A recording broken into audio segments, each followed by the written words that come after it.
Hello everyone, good morning and welcome to today's session on entrepreneurship development. My name is Anusha and I'm super excited as you are about all the conversations we are going to have today. Participants, kindly pay attention. A little brief before starting today's session. If you have any questions during the presentation, please feel free to type them in the chat box. I'll bring them up during the presentation if necessary, or we'll have some time for the questions in the end. To keep the quality of the sound clear during the meeting, please mute yourself when you aren't sharing. But do remember to unmute yourself when you have any questions to share. So, without any delay, let's introduce our first speaker of the day, Mr. Ratnakar Samavedam. He has a total of 18 years of experience in the field of corporate finance, fundraising, risk assessment, audit, and taxation. He has done 37 investments with 4 exits with an average return of 3 times. Before joining Hyderabad Angels, he worked with startups, helping them streamline finance and operation functions. He was also he was also active in fundraising activities for startups. At Hyderabad Angels, he works closely with all the portfolio companies in terms of both compliance and building processes to achieve scale. Mr. Ratnakar Samavedam is a chartered accountant and holds PG BBA from Symbiosis University, Pune, and alumni of IIM Bangalore. And today, Sir will be speaking to us regarding tech-based sectors such as edutech, HR tech, finance, and health tech. Now, over to you, sir. Thank you. Thank you, and good morning, all. And I think it's too early to start the day. Anyway, we will thank you for giving this opportunity by Andhra University to speak on the new age technology.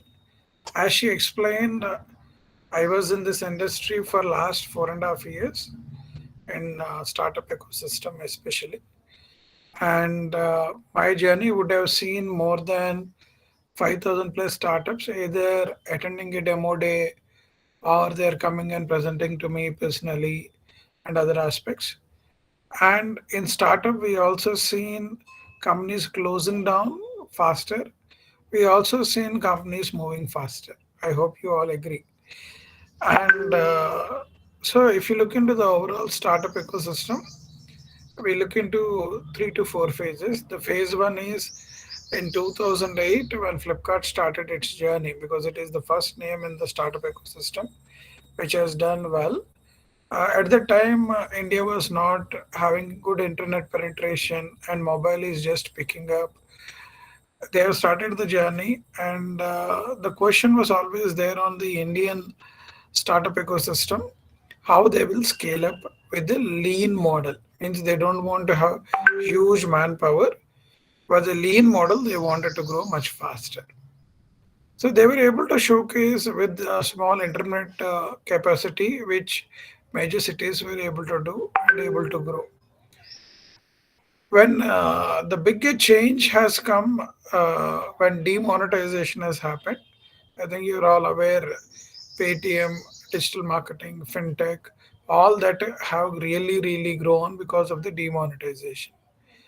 The second phase where we have seen big changes, introduction of the Geo coming in, uh, Geo coming in has changed the internet penetration in India, where it has grown from mere 15 to 20 crores population who are holding uh, mobile in the hands with an internet. Today it has gone to 89.6 crores people in India are holding smartphones with mobile app and internet penetration.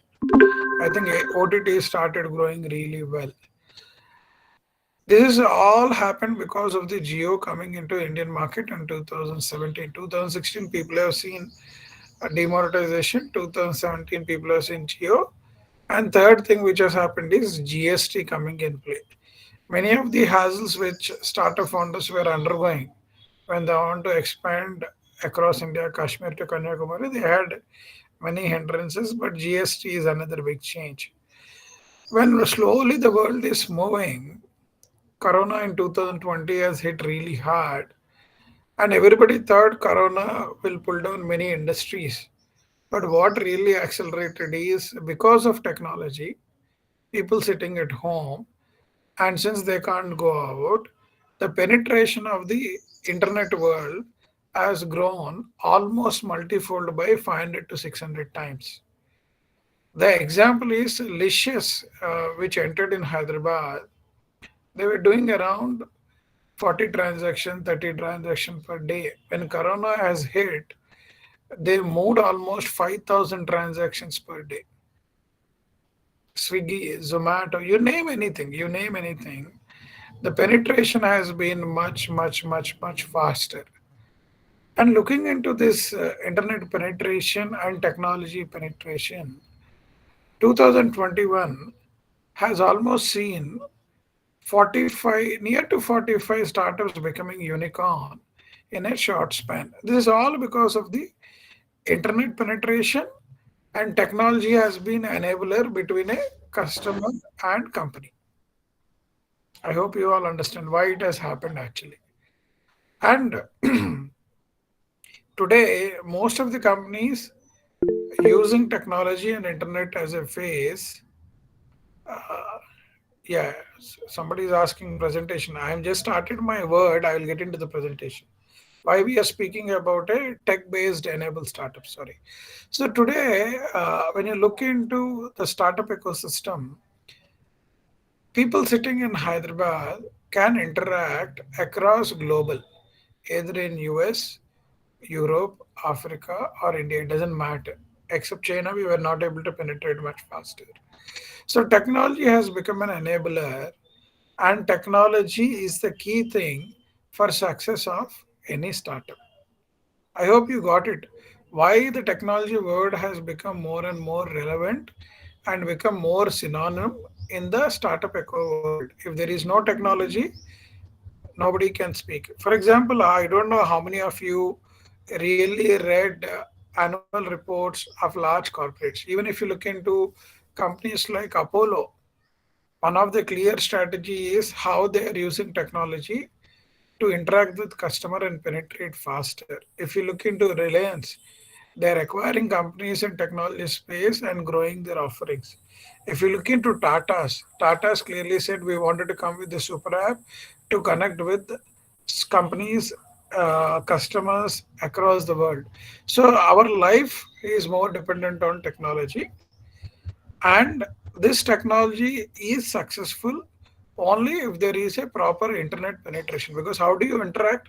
The communication channel is the internet, which is getting helped to reach many people across India from Kashmir to Kanyakumari, sitting in Hyderabad. I hope most of you are learned, you understand, but I thought I'll bring that basic so that we are all clear.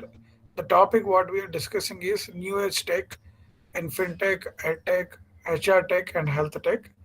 And I'll also speak a little bit more about other startup ecosystems which are also growing using the technology as a base. And we will have an half an hour to discuss any more further topics or any doubts you have in this industry. I hope you guys are clear on this point. So I am now going to the presentation.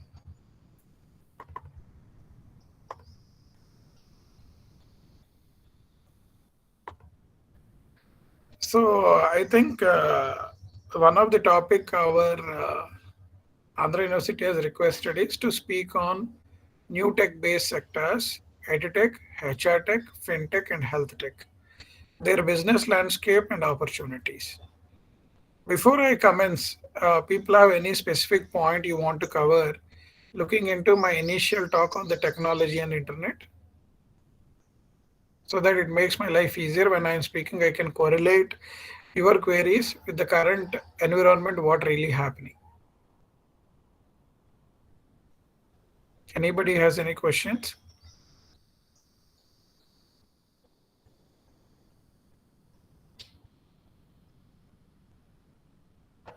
Okay.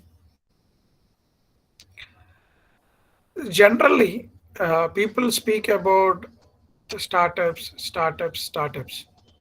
And I observed in especially people coming from tier 2 and tier 3 cities, they're missing few basic things which they need to address. They are able to address the local level problems, but they have not looked into the global reach of that particular problem. I went to Jabalpur, I went to Vijayawada, I came to Vizag, I went to Kerala, I went to Coimbatore. Yeah, I think startup has given an opportunity to look into many places and see. And most of the VCs, see, one of the key thing which I always say startups is today the success of a startup is how do they raise fund series after series. I think you are all seeing seed fund, series A, series B, series C. What is the secret sauce these guys are looking at when they're funding the startups? So today the very simple issue is what is the problem statement and what is the solution has been offered. These two, most of the startups are able to address when they come and present to us for their funding needs. What they are not as addressing us is the large customer base. There is always a question from our investment world. Ratnakari, a particular problem or a service has a capacity to generate 100 crores over a period of 2 years. There is a problem or a solution which has a capacity to generate more than $1 billion in over a period of 3 years. Which one I need to invest? That doesn't mean that you'll not get funding for the niche company which has 100 crores of revenue base, but the potential to give returns to investors has been low.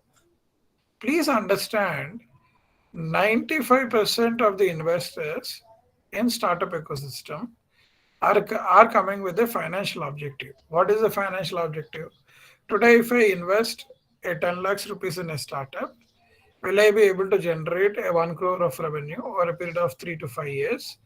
And a startup also recognizes your contribution both by giving funding and also by helping that startup to grow. So the exponential growth is what they're looking at. And startup investment is a high risk class asset. You all are aware in financial term. High risk means we don't know the money will come back or money will give a multiplier effect. Either the money will give a higher multiplier effect of 10x, 20x, or money will be lost. So I asked many of my investors who wanted to invest in startup ecosystem. There are three objectives. One is, are you willing to lose money in startup ecosystem? That means in your disposable income, you have certain money where you are okay even if you lose money by investing in startup. Second thing, are you agreeing to foster entrepreneurship by investing in a startup? Because startups are nothing but an entrepreneur need to be encouraged. A lot of people who are coming in startup ecosystem are first generation entrepreneurs. They never understand how to drive a startup to a larger scale. So that's why the failures are many in spite of good problem statements and solutions what they're bringing on the table. So since we are coming from the financial investment point of view, since we wanted to grow our money faster, the key success of a startup depends upon how large your customer base is. I will discuss this point when we are touch basing on the four of the sectors which we are discussing today. The fourth point is high technology. I have seen many startups coming in saying, sir, we create a software. It is more like an ERP. But what today startups are being asked to do is, do you have artificial intelligence? Does it give recommendation engine saying that if you download a software and you are seeing a particular product, I think in Amazon and other places, that's why the acceptance of cookies are there. If you accept cookie, what you are observing, that artificial intelligence on the back end will observe whichever site you are moving, they will push that particular product or a particular thing which you are observed as an advertisement in every website when you are entering. I hope you all would have seen that. That means they are really trying to influence customer to buy their product using artificial intelligence as a technology. Purely by artificial intelligence will you sell? No, you need to have the machine learning. The machine should learn in the process about the behavior of a person, what he buys, what he doesn't buy. Even I am recommending why it is not buying. So machine learning is important. Third and foremost is data analytics.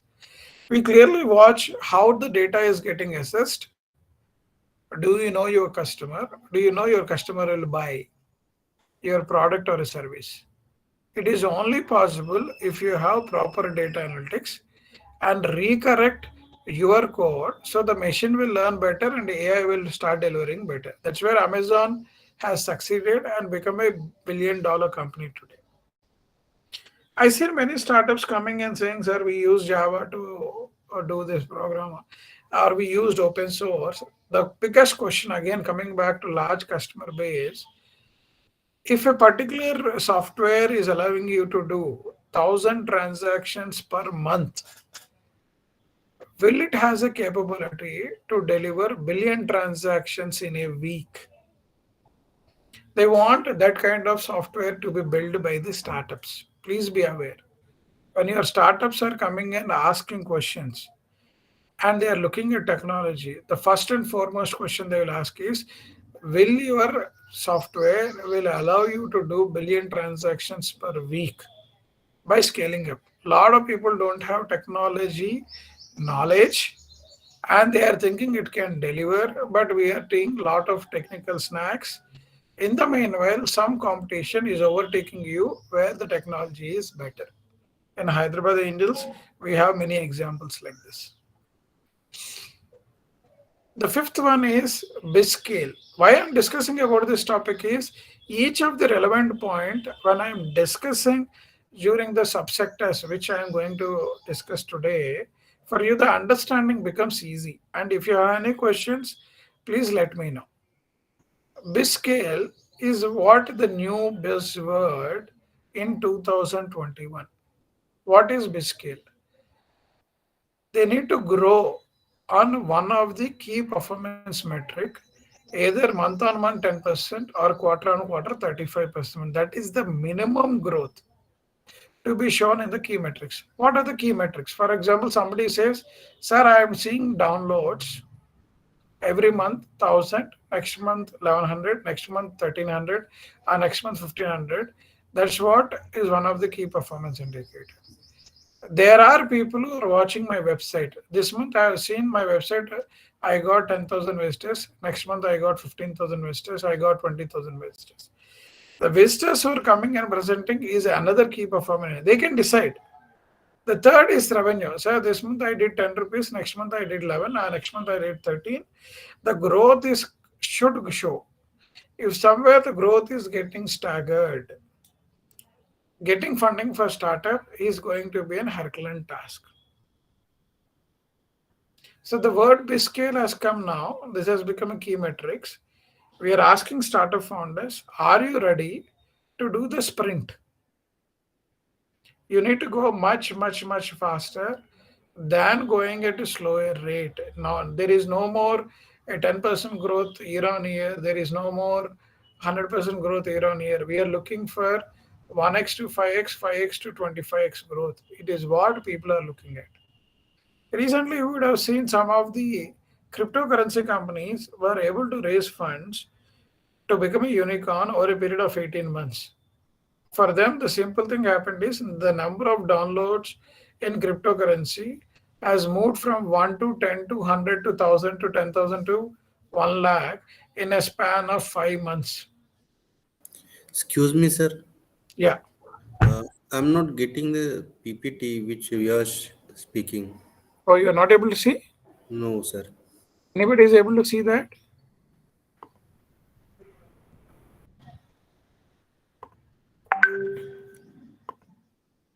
One minute. Now you can see this.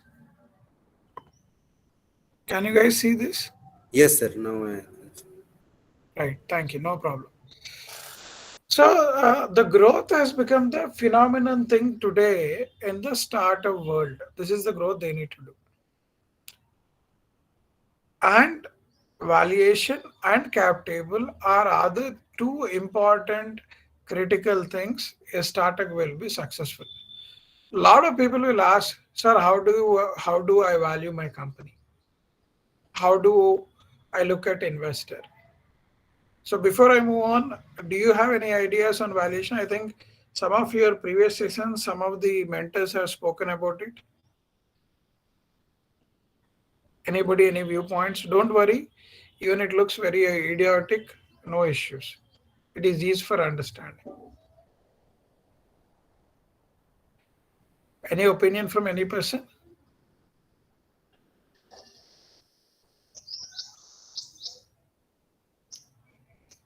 Okay, no problem. See, what we are saying to the startup founders today is valuation, as you all agree, it is an art, it is not a science. There is no methodology that valuation will be arrived at.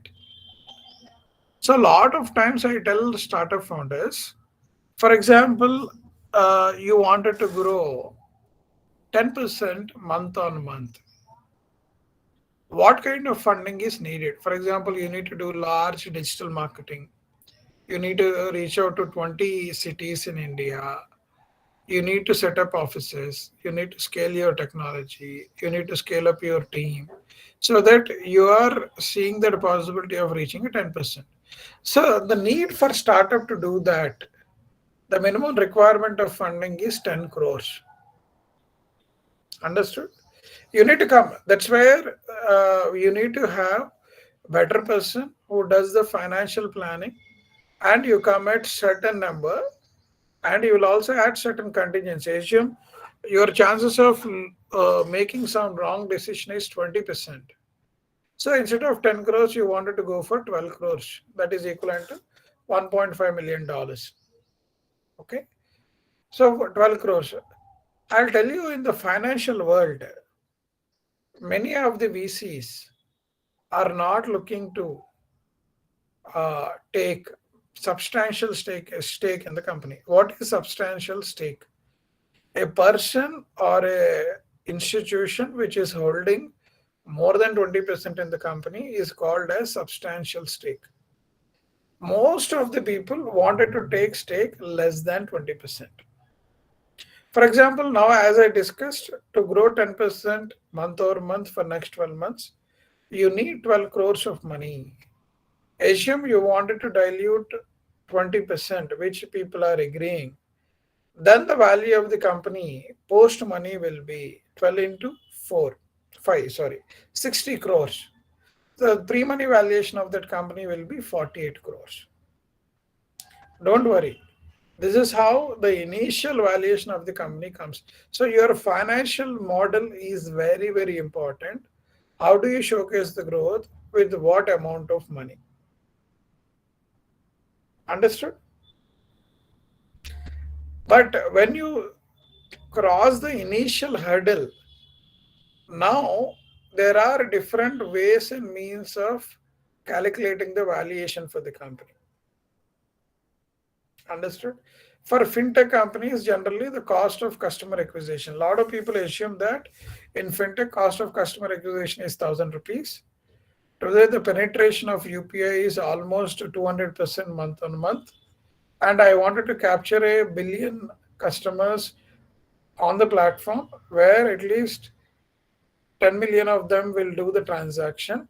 You can just imagine to catch a billion people how much money you need in terms of raising the fund for the fintech companies. Recently, a neobanking fintech startup called Open has asked for 100 million, and they got the funding of $100 million because they wanted to grow really fast.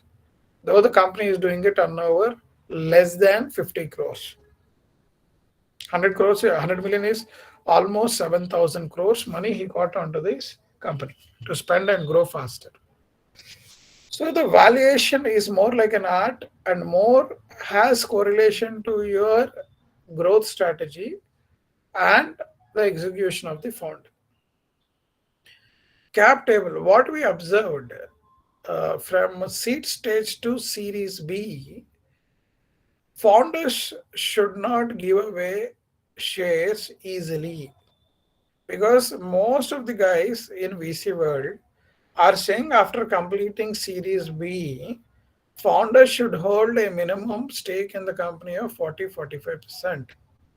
So you need to do all the back calculations and do raise funds based on the need.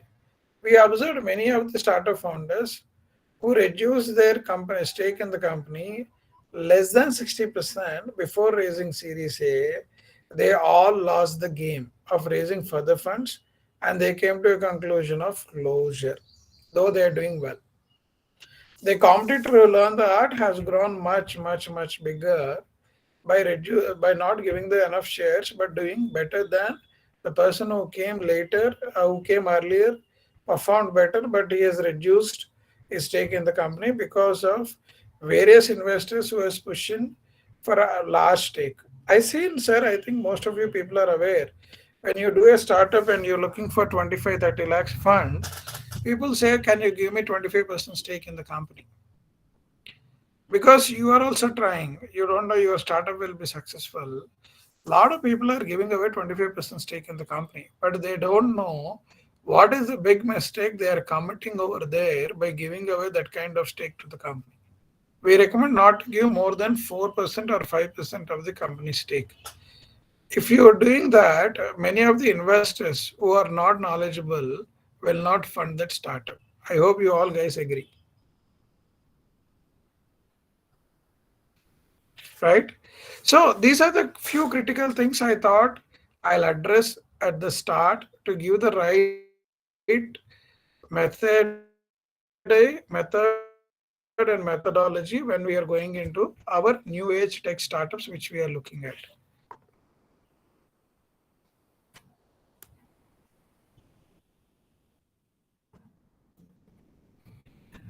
So before I move ahead with presentation, there are more than 50 people are there. Is there any doubts are there? So that it makes easier. Now it is 10. Another 1 hour, I will take you through the slides. There are 33 slides are there. Even if I take 2 minutes, it will go for easily for 1 hour. Any doubts after listening to this conversation? Anybody, anything? Don't worry, please ask. So it makes my conversation easy.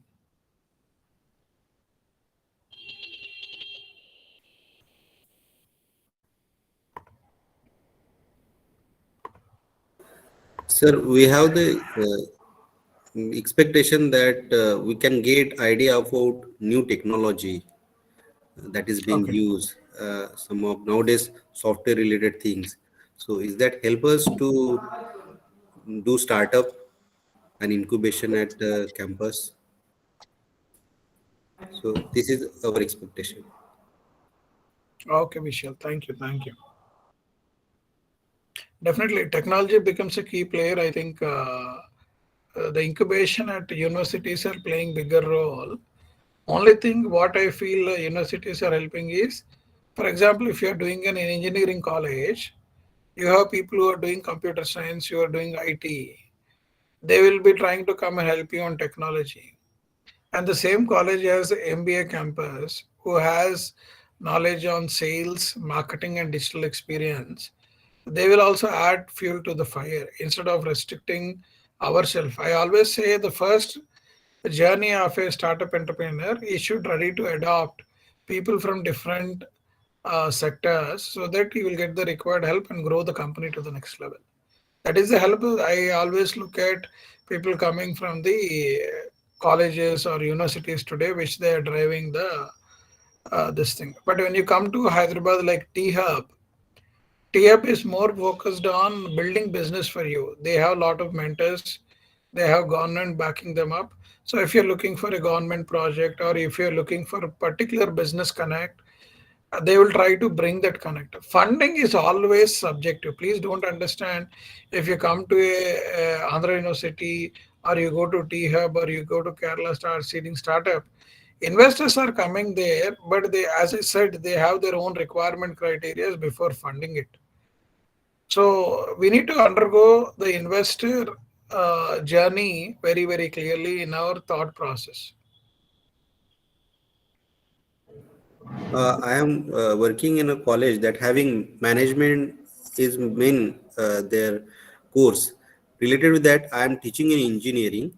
So I want to merge that engineering student with that management and this business scenario. That's a good thing, Vishal Garu. That's a good thing because now people are not looking for job. People are looking for entrepreneurship as a course because of the buzz in the startup ecosystem. Thank you, Right. sir. Thank you. Thank you. Any other point before I move ahead with my slides?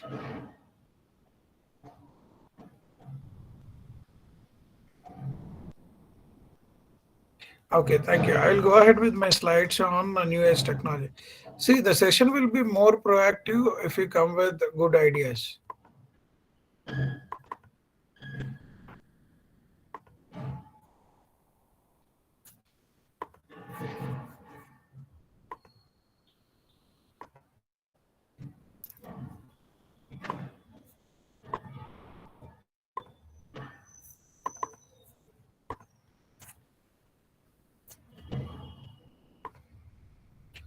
So I think I have given enough reference about the technology, how it has been changed over a period of time, why adoption has gone up. I also given the startup thesis more from investor point of view. So now coming to the current topic which we would like to discuss is the startups in fintech, health tech, HR tech, and ed tech. What really happening in the current state of affair? Fintech since 2018, as I said, I think introduction of Geo, introduction of GST, and demonetization. I think demonetization is the big thing that changed Indian economy. And today, I think most of you agree. Even if you go and buy a paper, you can do Google Pay or a Paytm. Even if you're going and buying vegetables, you can go Google Pay and Paytm. You wanted to do online anyway, you can do the transactions on online. So the QR code has become very nominal and entire transaction is getting captured. Please remember fintech what it changed. For example, today you are traveling from Vizag to Hyderabad. You will be going through different tolls. It is capturing the data that which toll to which toll you move, how much you paid.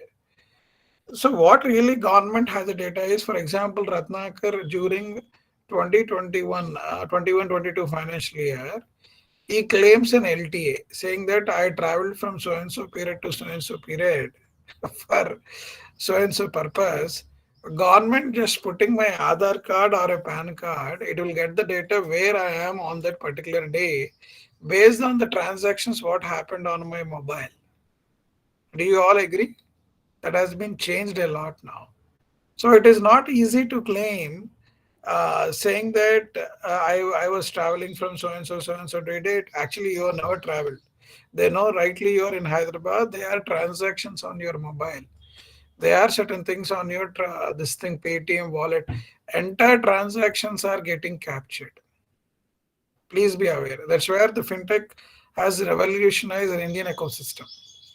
So since 2018, fintech has sparked maximum interest among venture capital investors keen to put their money in Indian startups. This is basically the rising demand for technology-enabled fintech products across a fast-growing addressable market is the primary reason. In 2021, fintech startups raised $8 billion across 280 funding deal, which is highest in terms of sector, which has taken out the money out of $42 billion, where Indian startup ecosystem has raised money. $8 billion have gone only to fintech, and fintech is the number one sector today in India in terms of funding. Okay, and Indian Sir, fintech, yeah, excuse me, sir. Sir, I think you have made full screen, but slide is not moving, which I'm were not. No, it is there here only. If you can see on that. second. On second PPT, were only see. Okay, that fintech has not been moved. Okay, Okay. so some technology issues. Sorry for that.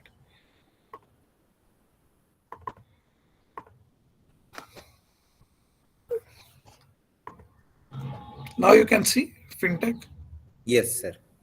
right? Anyway, I will share this PPT. Your team has asked for. So fintech has got the maximum amount of share in terms of funding during 2021, and clearly there is an estimate that the industry of fintech is expected to grow to 1.3 trillion transactions by 2025, growing at a compounded annual growth rate of 31% during 21-25. Why? Because they are saying internet penetration have grown really, really, really, really big. What are the fintech sectors? You all seen Paytm of the world, Google Pay of the world, the payment Bharat Pay. All these companies are able to showcase that Indian economy is ready for payment solution. It has grown. Other than payment solution, where the growth is coming? Lending tech. I think using fintech transactions on your mobile. Today, many startups will come which are lending people to ask them to download their app. What really happens is when you download the lending tech app, it will immediately capture all the data of your phone in terms of the financial transaction. You would have received SMS, you would have received WhatsApp, you would have done some transactions on Amazon, you would have done transactions on OTT. All that message it will capture, even if you don't have a civil report. And it will let you know how much income you earn, even because your bank statement is on the app today. SDFC, ICICI, SBA, everything is on the app. It will automatically pull the information and it will let you know whether you are eligible for a loan to what extent. Even for Kirana stores are putting QR codes now. They are capturing the transaction. Based on the volume of the transaction, lenders are willing to come forward to lend more, which banks doesn't have that opportunity previously. They used to ask, give me your bank statement, give me your income tax returns, give me your GST return. Still, they're following old methodology. Today, in the fintech world, just by entering your mobile number, PAN card, or Aadhaar card, they're pulling information from GST portal, they are pulling information from Labor Department, they are pulling information from the banks, they are pulling information from your SMS, they are pulling information on the apps, what is there on your mobile phone, and it is throwing whether this particular person is financially sound, he knows what he is delivering, and does he have a capability to repay, and whether he is financially literate to give the funding. This is happening because of the artificial intelligence and technology, what it is enabling. When you download app, they will ask you to accept. We do acceptance, unknowingly say, giving authority to them, read all the apps, all the SMS, all the WhatsApp messages. It is reading. This particular industry is the second largest industry in terms of growth. They are saying 47% growth will be seen, and it is expected to go $6.6 billion. Now, Indian banking sector is struggling because of these new age lending tech platforms which are coming. The second thing is InsurTech. I think Digit Insurance, Policy Bazaar, some of the startups which care, what they made previously to sell insurance, people used to come at home, explain to us and sell insurance. Now everything went online. I hope you're all agreeing. Everything went online. People are buying insurance online and they're getting claims online. There is Yes, no need to intervene in person, right? So that is expected to grow. right, sir. That is expected to grow 26%. Digital payments, anyway, they already grown big, but it has limited scope. So they are saying these are expected to grow much, much, much faster. What they also find that investment tech and fintech SaaS are expected to grow 44% and 40%. You got it, no? Insurance tech is expected to grow 57%. Investment tech, today, I think for creating wealth, where many applications are coming with mathematical algorithms. For example, today in Grow, I think Zerodha, Wazirex, all these people, what they're doing is they will put the recommendation engineering, which segment need to be invested, how the thing. Previously, if you wanted to invest in Reliance, example, you used to go to money control, look into the graph, what really happened for last year, is it growing year on year, what are the fundamentals, what is the PE, all we used to read. Now, all that reading is done by artificial intelligence using some mathematical algorithm. They are putting a recommendation which stock need to be purchased, why it need to be purchased. They are also looking into management. They are also looking into corporate governments. They are also looking into financial performance, the past history of the company. It is recommending. So the recommendation engine has become much, much, much effective. That's where investment tech is expected to grow. And fintech SaaS is nothing but today your transaction. I think you would have seen Kata book. You've seen some more companies are there here where they are saying is when you do a transaction with your customer, your vendor, because of WhatsApp business, the information flow is going through WhatsApp. Today, all your bills are coming on WhatsApp. All your bills are sitting in your app. It is automated. There is no need to call your vendor and say, Baba, this is the bill, this is the physical bill, this is what you need to pay. All this is happening automatically. And people can pay online. I think when you go and buy a hotel room, you'll pay online. If you go and buy that, fintech SaaS is also growing really, really, really fast. So this is clearly what they told about fintech market. It is expected to reach at 31% at $1.3 billion. Today in 2021, I think you can see neo banking is 31 million. It is expected to grow to 97. Fintech SaaS, which is at 56 million, expected to go 339 million. Because many of the SMEs, medium-sized companies are willing to adopt fintech SaaS products. That is, I think you are all seeing digitalization. If you go to hospital, everything is digitalized. If you go to Kirana stores, they got digitalized. If you go to railway station, they got digitalized. All airports are getting digitalized. Even the organizations are getting digitalized. Insurance tech, which is at I think 56, it is going to 339. Investment tech, it is expected to move from 6.4 to 27.5. Lending 10 from 200 million to 616 million, and payments from 139 to 208. So what the recommendation has come to VC world is invest in lending tech, which is expected to grow big, invest in insurance tech, which is expected to grow big, and invest in insurance tech, which is expected to grow big. You can see these are the strong recommendations which they are saying there is a huge penetration is possible. Today, because of that, LIC is coming with the largest IPO in the stock market. They also need to move, and they are getting more leads because of more and more technology insurance coming on the play, and selling is becoming easier. They don't need to deploy many agents in the market. BNPL market. What is BNPL? Buy now, pay later. I think in the newspapers now this is coming now. Buy now, pay later market opportunity to exceed 40 billion by 2025. These are all Indian stats only. Don't look at world. They are only saying about India. Why it is happening? Because they are saying everybody is giving EMI options.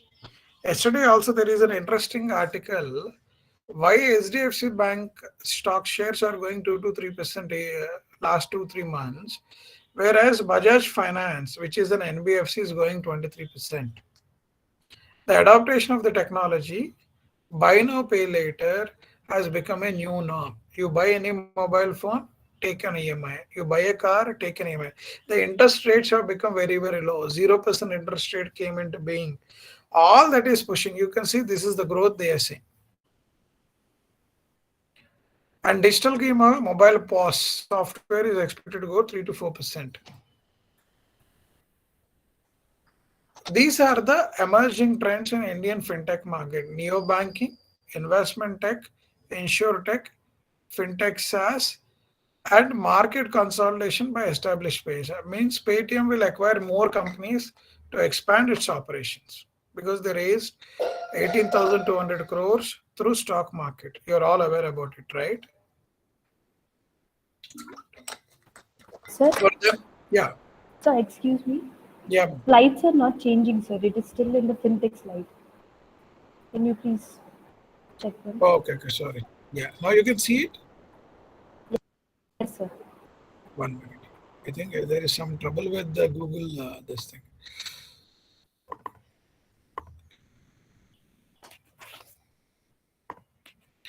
You've seen this slide, India to reach $1 trillion fintech market by 2025. Yes, sir. Now it is okay. Okay, then BNPL market opportunity to exceed 40 billion by 2025. The second slide,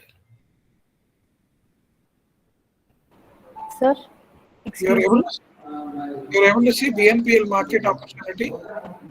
Yes, sir, but please make it full screen, sir. Then they'll automatically change. It's I changed it to full screen only. I don't No, know sir. why it is. Okay, 1 minute here. So let me entire screen. I will make it. I think that is better. Share. Let me screen my screen. Then I will take. Yeah, now I can see. What I can do is where is my PPT? Yeah. Now you are able to see it properly. Yes, sir. Now it is moving. All my screens are moving. Yes, sir. Now, yes, now it is fine, sir. Thank you. No, no. So what I have spoken about fintech market growth, I'll share you the slides. This is buy now, pay later market opportunity, which is expected to grow because now these lending tech platforms are giving EMIs. I'm speaking about the emerging trends in Indian fintech market. If somebody is coming with a payment solution, investors are not ready to invest today because it is not expected to grow from 139 million. It is expected to go to 208. Existing players will eat away that pie. That is the reason it is not going to happen. Neo banking, investment tech, insure tech, and fintech SaaS. These are the places which are. What is neo banking? Neo banking in India currently work as a layer 2 fintech solution sitting on top of existing legacy banks.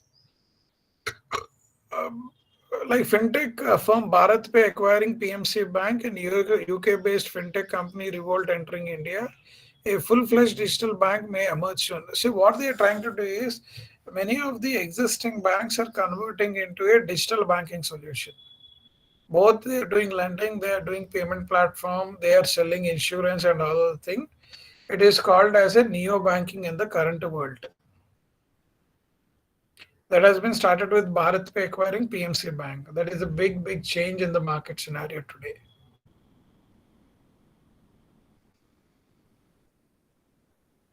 And as I said, fintech SaaS, the COVID-19 pandemic has accelerated adoption of digital financial products and services among India SMBs, small medium businesses, driving demand for fintech stack solutions such as app-based accounting and bookkeeping, no-code payment aggregation, equity cap table management. The market size of fintech SaaS is expected to see 2.7x surge in next 3 years from 4.6 billion in 2022 to 12.6 billion in 2025. So these two are going to do much, much better. In Hyderabad, there is a company recently in the newspaper, they come. The Slice, you would have seen Slice is one of the fintech platform which is working on it. Kata Book is one of them which came into the market, which has really grown well. So there are many other players are coming faster to service the small and medium enterprises. Yeah, this is about the fintech. I just given the high level about what really happening in the fintech world. And one of the key thing during my initial conversation, large customer base. You know, in India, out of 130 crores population, 130 crores plus population, 30 crores population is children below 18 years. 100 crores population is above 18 years. All this 100 crores population needs money, need one way of transacting business, and they do average 100 crores population doing 100 transactions per year. You can see the market opportunity is there in fintech. That's why we are seeing many companies are becoming unicorns. More funding is happening in this space, and they're converting more and more transactions in our daily life into a technology-based transactions now. No more. I think physical cash. Modi has already removed 2,000 note. It is not available in market. Only 500 notes are there. Even in the market when I go, I don't see people giving change even for 500 rupees today. Sir, please Paytm karo sir or Google Pay karo sir is what really happening. That's where the complete change in the Indian ecosystem has come. Do you all agree? That's an opportunity. That's an opportunity for fintech. Any segment you see, there billions of transactions are possible. Things are Razor Pay is one of the classic example. They were doing around 500 transactions when they came to HA. We are not invested. Today they are doing more than 2 billion transactions in a day. Just imagine what really happened over a period of 4 years. And our UPI is doing 25.5 billion transactions per month, is what they have estimated today. The UPI payment across India. That's where we are. So, shall we move to the other segment, EdTech? Because my time is limited. I wanted to cover 10 to 15 minutes max for each of the segment. As I said, EdTech is a segment where there are 33 crores people in India who are studying from LKG to engineering or grad or PG course. And most of the population is below K-12. Almost as per the estimate, 24 crores population is today is pursuing classes before below K-12 because there are 12 to 14 classes from intermediate to LKG, whereas there are only 4 years from above intermediate. That's where the most of the population is in below intermediate. That's where the most of the catchment is there and happening is happening. And looking into such a large population of 25 to 30 crores, they are assuming we will have more than 15 to 20 unicorns in this space. Fintech will have more than 100 unicorns, but edtech will have 10 to 15. They are not saying more. Already we have five. India has total of five edtech unicorns, three of them which emerged in 2021. And edtech industry future valuation is pegged at US $30 billion. In that $30 billion, Baiju has taken over $18 billion. You all have heard about Baiju. That's where they changed the market. And one of the great thing happened because of the Baiju coming in and COVID coming in. After school payment, I think after school, after the tuition fee, each parent is able to spend on average 25,000 rupees. There are 100 million population, means near to 10 crores population, who are earning salary. And another 10 crores people are in agriculture or in enterprise segment who are making their earnings. In that, they assumed only 4 crores population can afford that additional 25,000 rupees over and above tuition fee for spending on their child. And Baiju exactly shown this maths, raised the fund, and become a unicorn today. Though Unacademy was there for more than 10 years, Coursera and other companies which were there, they are not able to grow. But Baiju was able to grow because of that particular scenario. See, the income inelasticity of education in India is estimated to be at 0.93. You know, I think most of you are lecturers. Elasticity, inelasticity means investment on education is a must. And every person in India is willing to invest on education. Out of 1.93 is the expenditure they wanted to invest. They don't want it to deviate.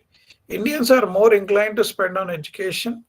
Additionally, a national sample survey on household social consumption stated that there have been 26% surge in out-of-pocket expenditure on education between 2014 to 2018. That 26 would have gone to 50% surge during COVID time. That's why suddenly you're seeing more unicorns in edtech space. And as per KPMG, there will be 37 million population who will be spending after school on edtech spend. That's what they are presenting in the third. So whatever I explain, I think you would got it. This is the key metrics for any edtech companies when they are investing, because people don't want to disrupt schools.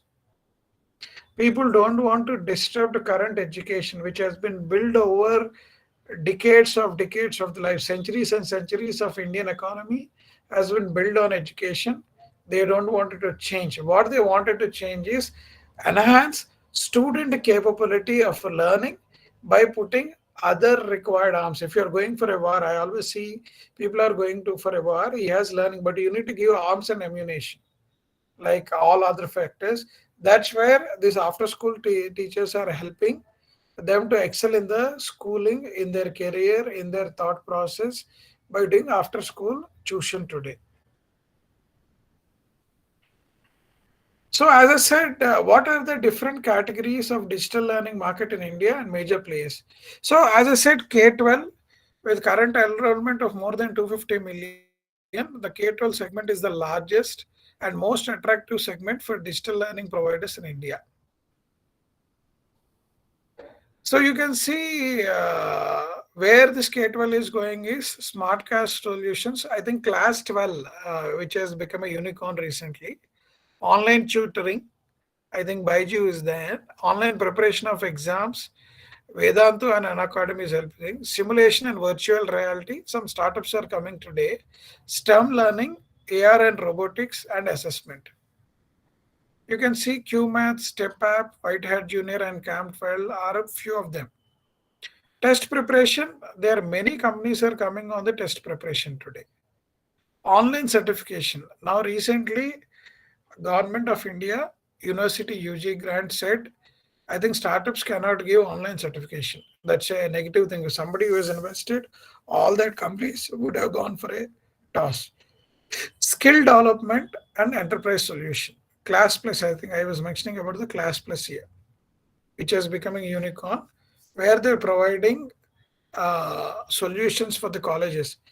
We have certain startups which are saying we'll convert your university into a digital university. They are also growing big. They are also getting funded, which is an enterprise solution today. So these are the key segment. K-12, which has grown, test preparation, which has grown next level, online certification, now it has taken a toll because of the government regulation, skill development, and enterprise solution. These are the 5 areas which EdTech is growing today.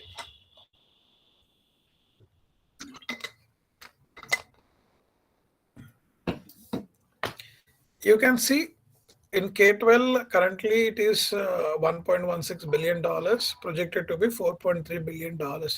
That is the kind of money people are going to invest after school based on the projection. Test preparation, which is at 0.8 billion, it is going to be 3.99 billion. Online certification, it is going from 0.58 to 1.38.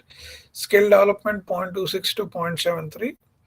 And total 2.8 billion to $10.4 billion. And today K-12 is contributing 40% of the total preparation.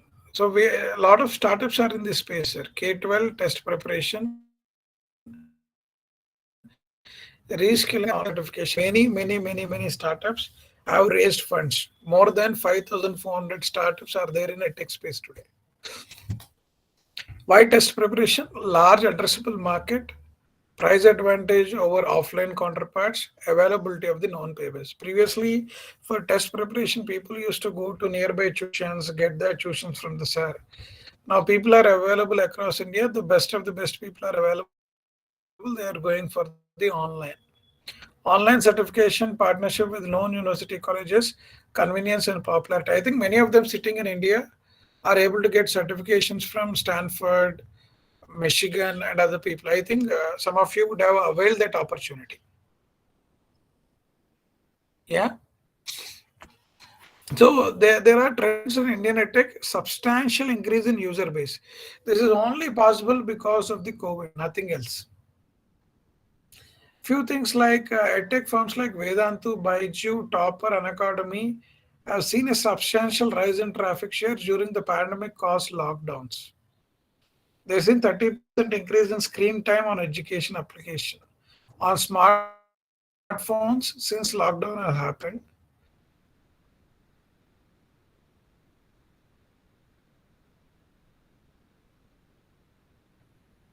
further, it reported Baiju added 33 million Jan 2021.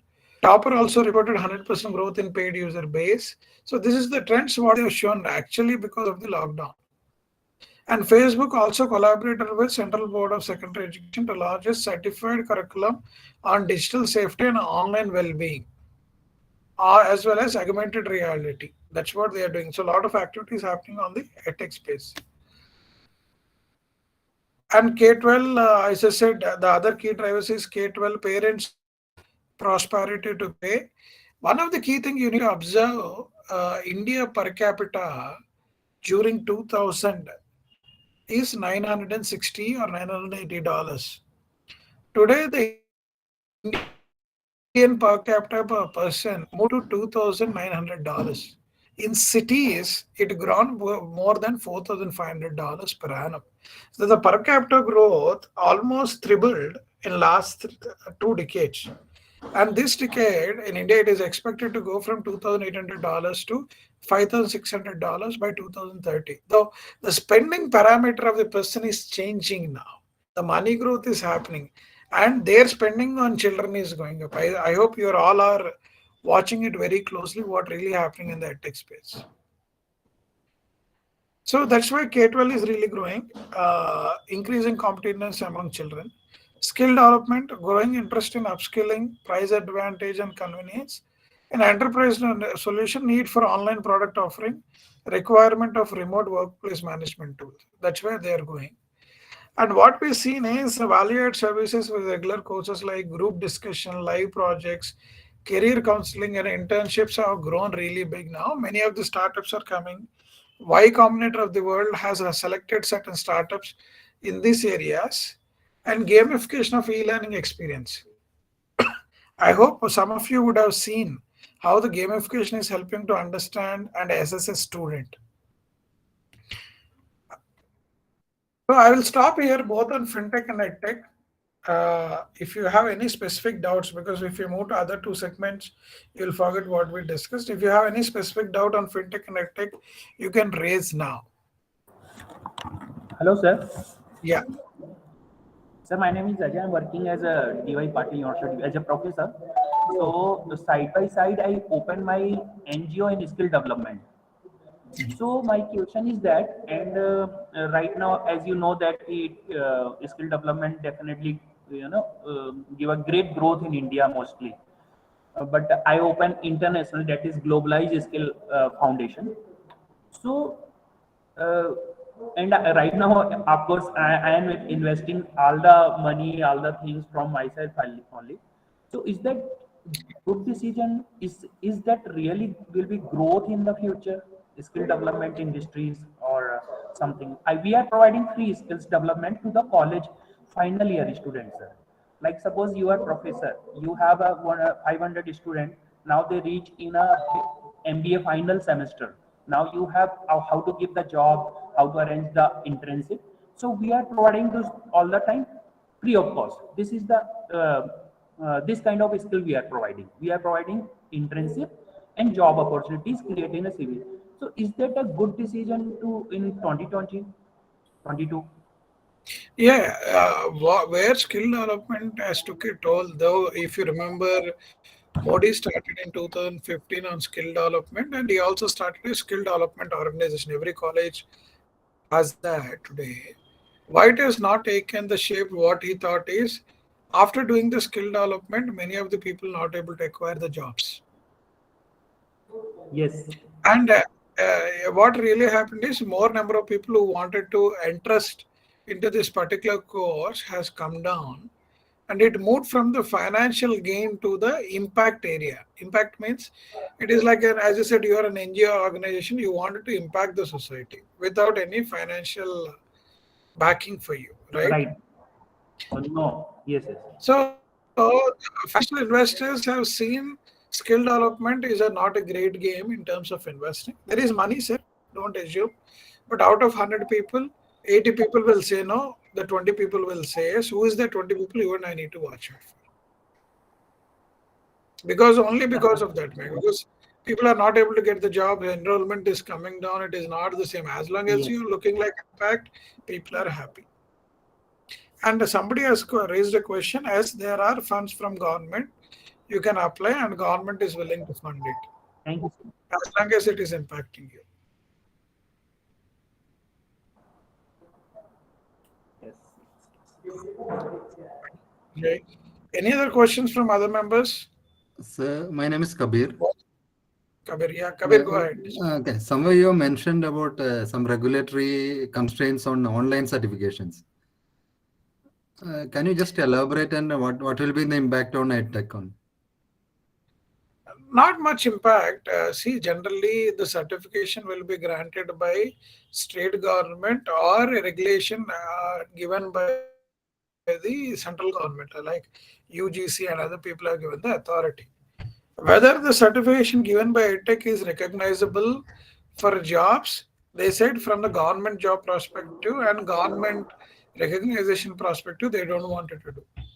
But corporates and other people, if they wanted to look at skilling as a one certification, they are okay. Why they did is a lot of people, even the small time startup who don't have relevant experience, is also started giving certification. And All people right. are carrying it, and a lot of people are getting misguided. Okay. For example, a small startup can, sir, I will certify this, you will get a job. At the end of the day, people are not really looking at a skill, they are looking for a job. And this is misguiding, and cases will grow in high courts and Supreme Court saying that this is what people are not recognizing. They need to fight each other. That's the reason they passed a resolution to avoid any conflict on this side. Okay. So purely from quality point of view, right?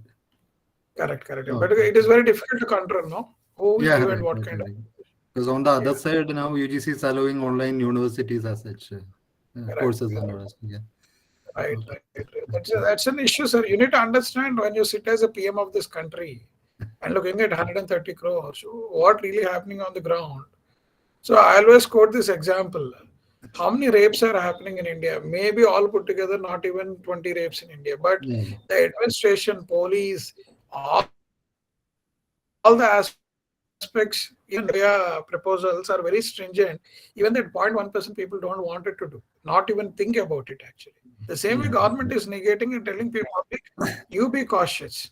Don't come to us for everything. Okay. Thank you, sir. Thank you. So the Are any people government, doing anything? excuse me. So can I go ahead with my question? Yes, Shantikar, go ahead. So the government itself is coming up with so many initiatives like Swayam and NPTL, and we have the best of educational institution transmitting and giving so much of information. You name the topic that you want to attend, and you have a whole gamut of courses that you can do. And look at the cost effectiveness. We barely have to pay 1,000 rupee for a certification on Swayam. So when you have the government coming up with initiatives, do you think the sustainability of edutech companies is going to be in the long term? Will they be able to survive? Yeah, they are definitely able to survive, Shantigaru.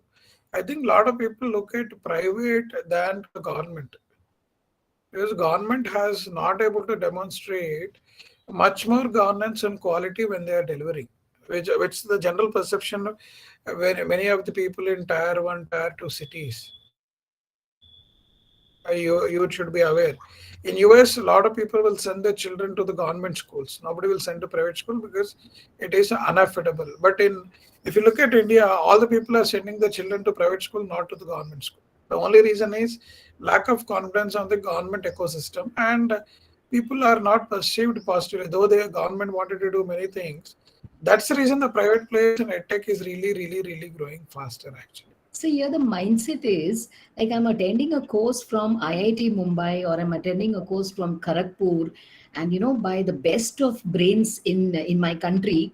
And secondly, I'm getting a certification from IIT Kanpur or whatever. So that becomes really valid as compared to a private educational academy where I get a certification from.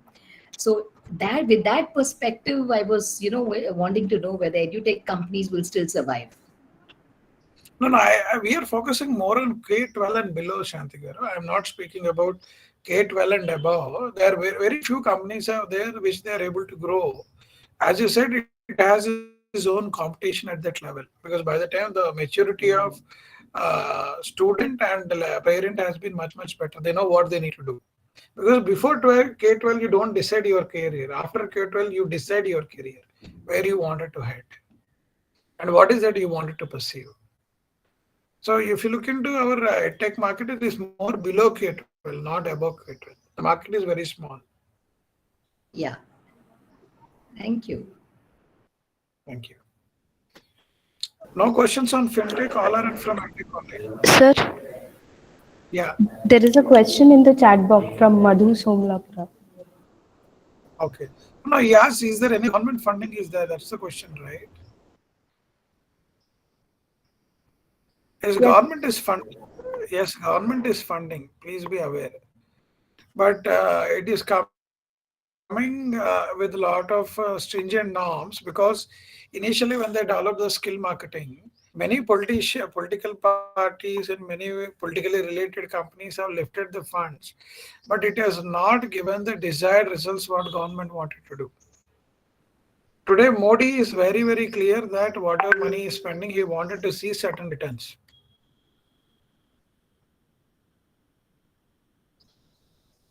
But there is a government funding for EdTech and EdTech, especially for a skill development program.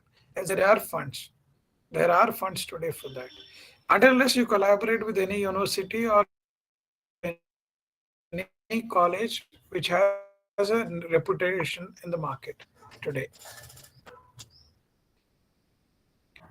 Yeah, thank you. I think I stopped brief.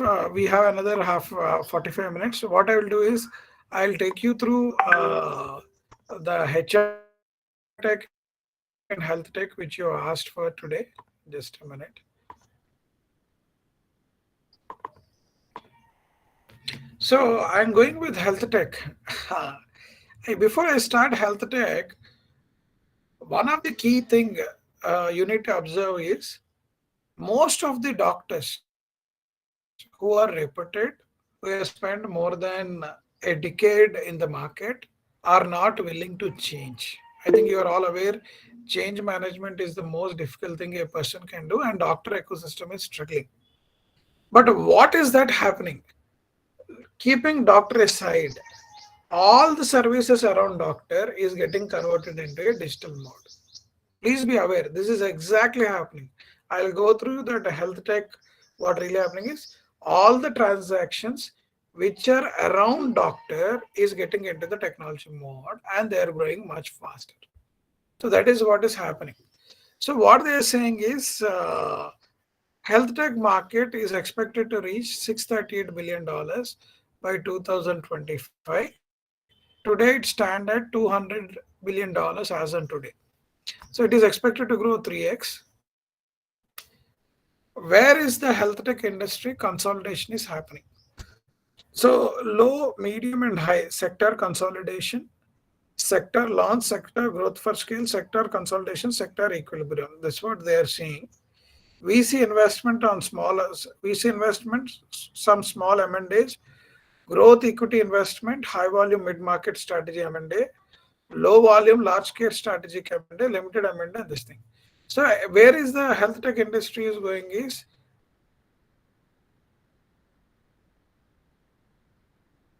brain chips. Even today happening in US and China, India is trying to catch up, but we are not there. 3D bioprinting. The people are trying to replace hands, legs, skin, everything using 3D bioprinting. India has not developed that actually. Implantable tech. This is where dental is able to start doing something. We have seen 2, 3 dental based startups raising funds, good amount of funds in the market. today.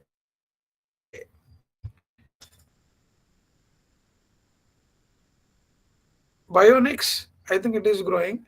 Genomics, it started growing. There is a company called Blue Semi in Hyderabad. They did something on blood, on genomics, and they were able to raise $63 million in the first round. $63 million. The most of these funds they are utilizing to expand their operations in US,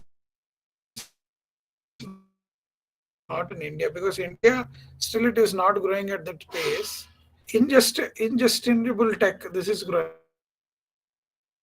Artificial intelligence, as I said, it has become a norm. I think sugar fit,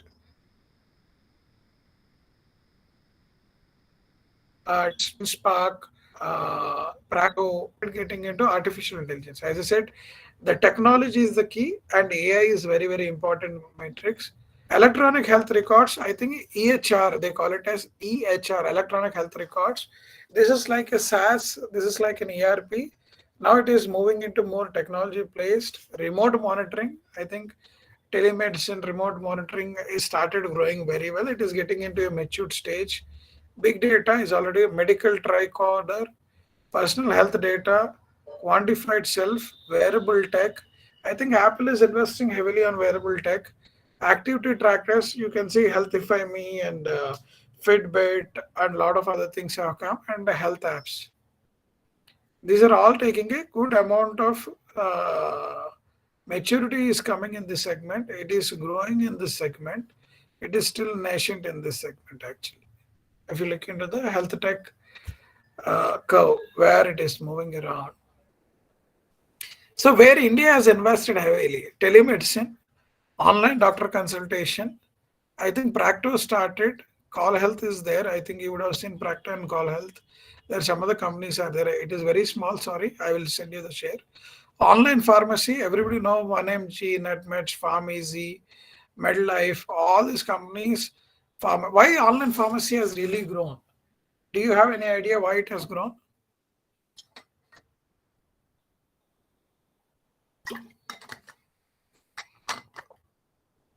Pharmacy sales are majorly happening through medical shops and through hospitals. Now they moved because it's a product. It has moved online. In the process, consumers like us has benefited because generally pharmacy chains used to make 35 to 40% margin on sale of medicine.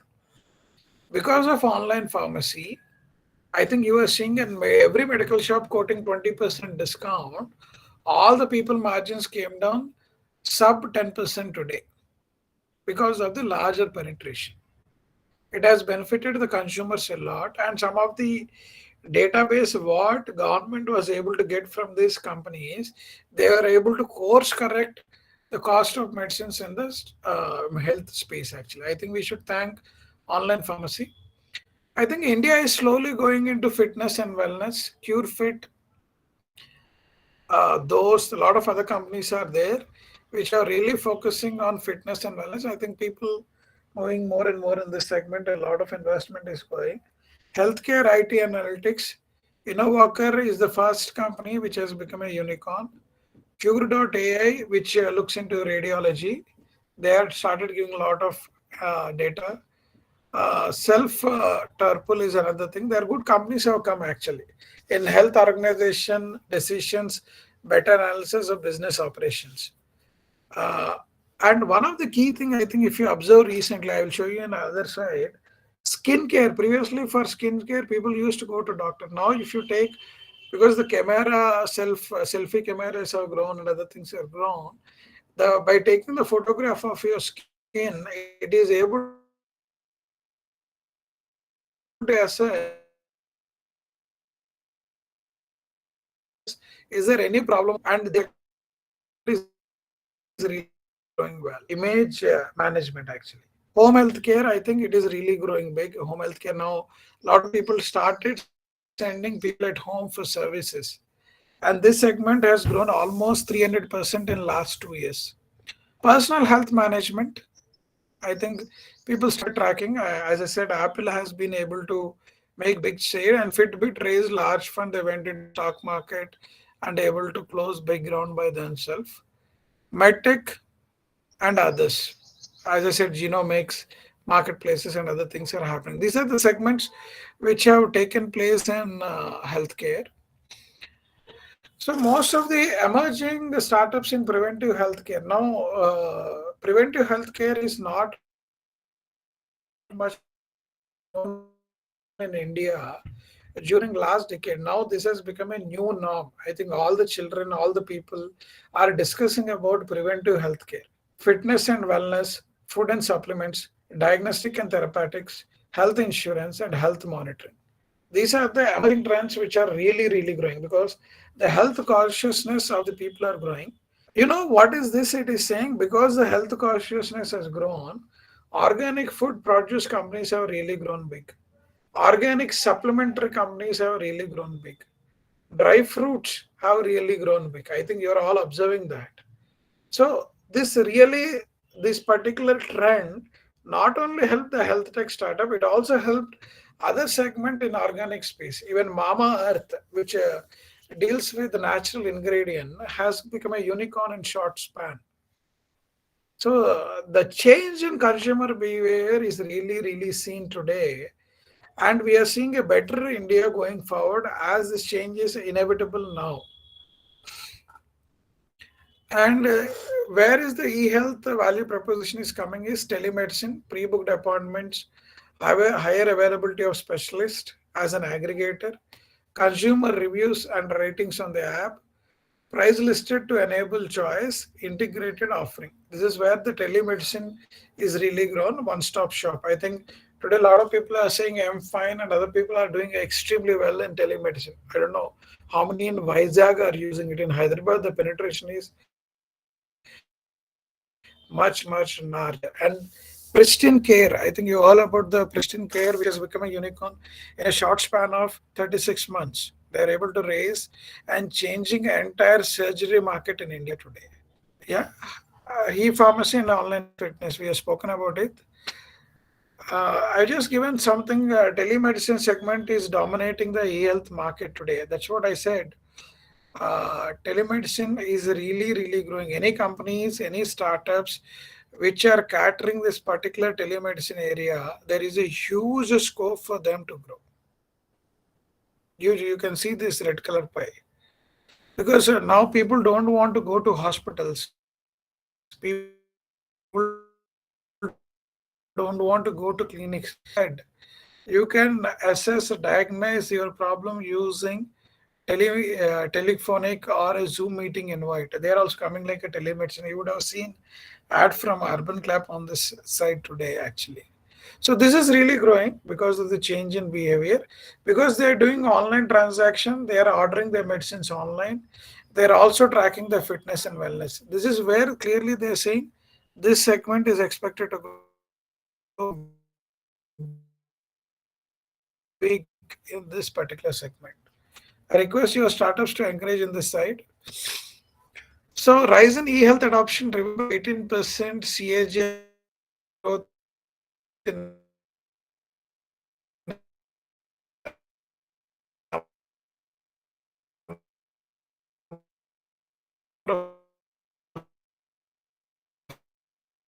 users went to 696 million. Emergence of para telemedicine solution. They are saying is emergency responders plays an important role in healthcare system since they are at the front line of saving lives.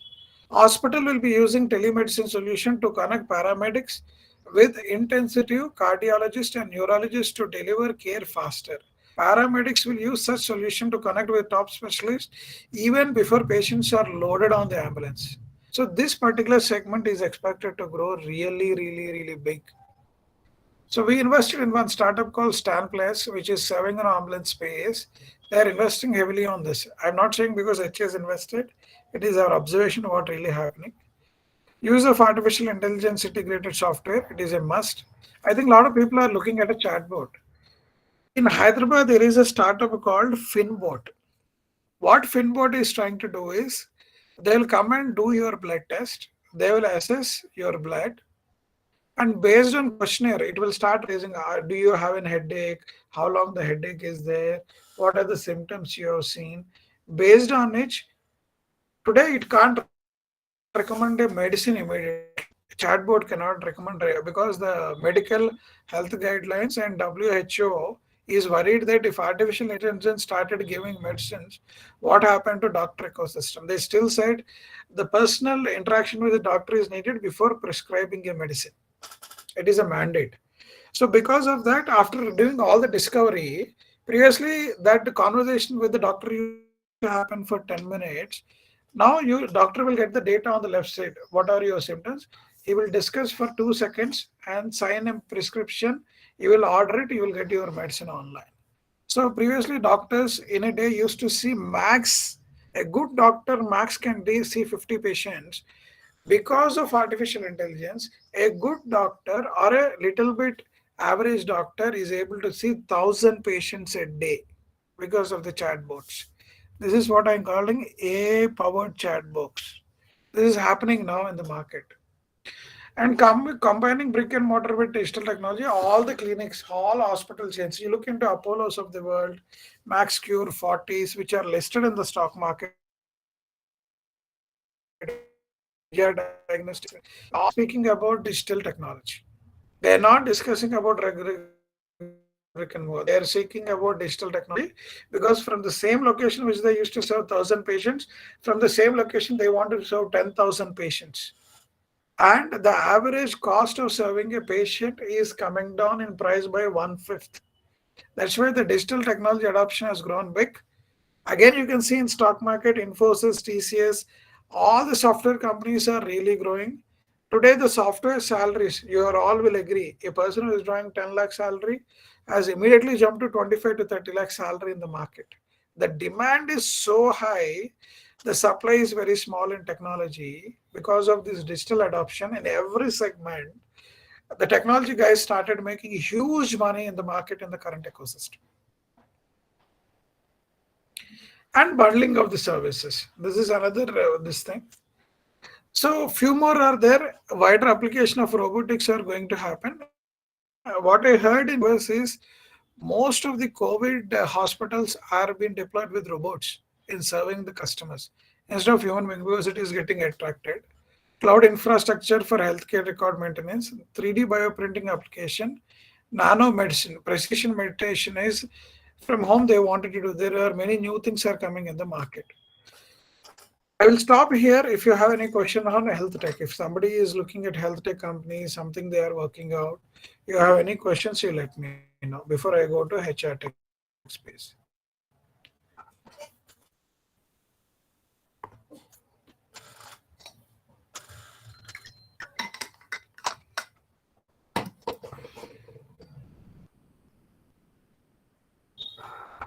Any questions from anybody?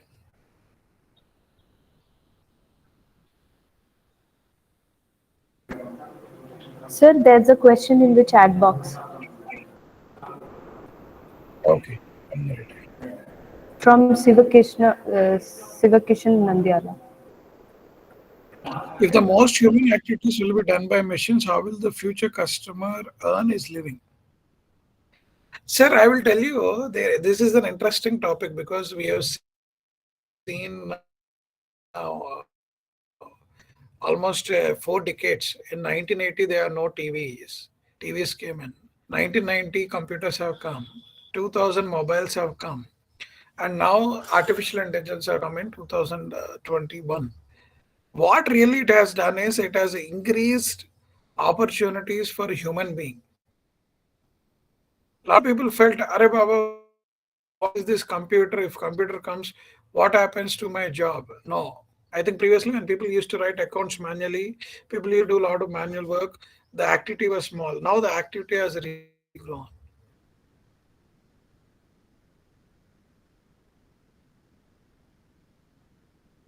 We are seeing change expanding our opportunities today. Contrasting our opportunities today. You can see that last cinema in 1982 law, the Kamal Hassan movie. Today you can't see an Akal Rajam cinema in the current world. We have seen సినిమాల్లో వాడు water పెళ్లి అవుతే అందరూ water తెచ్చు, హైదరాబాద్లో water problem ఉంది, water తెచ్చుకోవాలని. ఈరోజు ఎవడు వాటర్ ప్రాబ్లం గురించి మాట్లాడట్లేదు. My mother used to say, how if all the people who are doing farming goes to cities, how do you get food? Today we are food surplus country today. We have food more than what we need today for 130 crores plus population. The consumption, the production, the opportunities have really grown big. So I think God has given a great opportunity for us to overcome any kind of problem, and we should accept changes. And Shivakrishna garu, unless you see something different in the world.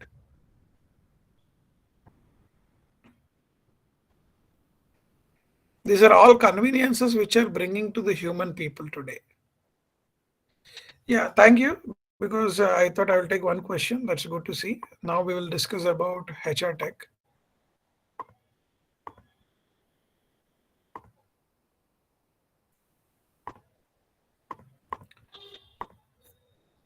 So what's HR tech people are looking? HR tech was in practice for more than 2 decades, Sunday, not today. And lot of large corporates are working towards automatic entire HR process system, both in US and India. Many experiments have happened. And HR tech, I can say it is more on a maturity level than at nation level what we are all thinking today. Because I seen in 2002 when I started my journey in ICICI Bank, all my activities of HR, payroll management and other things used to happen online. And they used to assess my technology, they used to assess my skill assessment on the internal platform. So HR tech is not new in the market, it is very old in the market. Recently, the Darwin Box, which is an enterprise SaaS from Hyderabad, is the first unicorn in HR tech today, which has really grown big by bringing the enterprise SaaS. So, HR tech market size in India, according to the research, HR tech industry will be worth $34 billion in India by 2021, and $3.6 billion of HR tech market size in India. According to Traction, VC spent over 1,000 crores in human resource startup between 2012 to 2016. Today, they would have spent more than $100 billion on HR tech itself.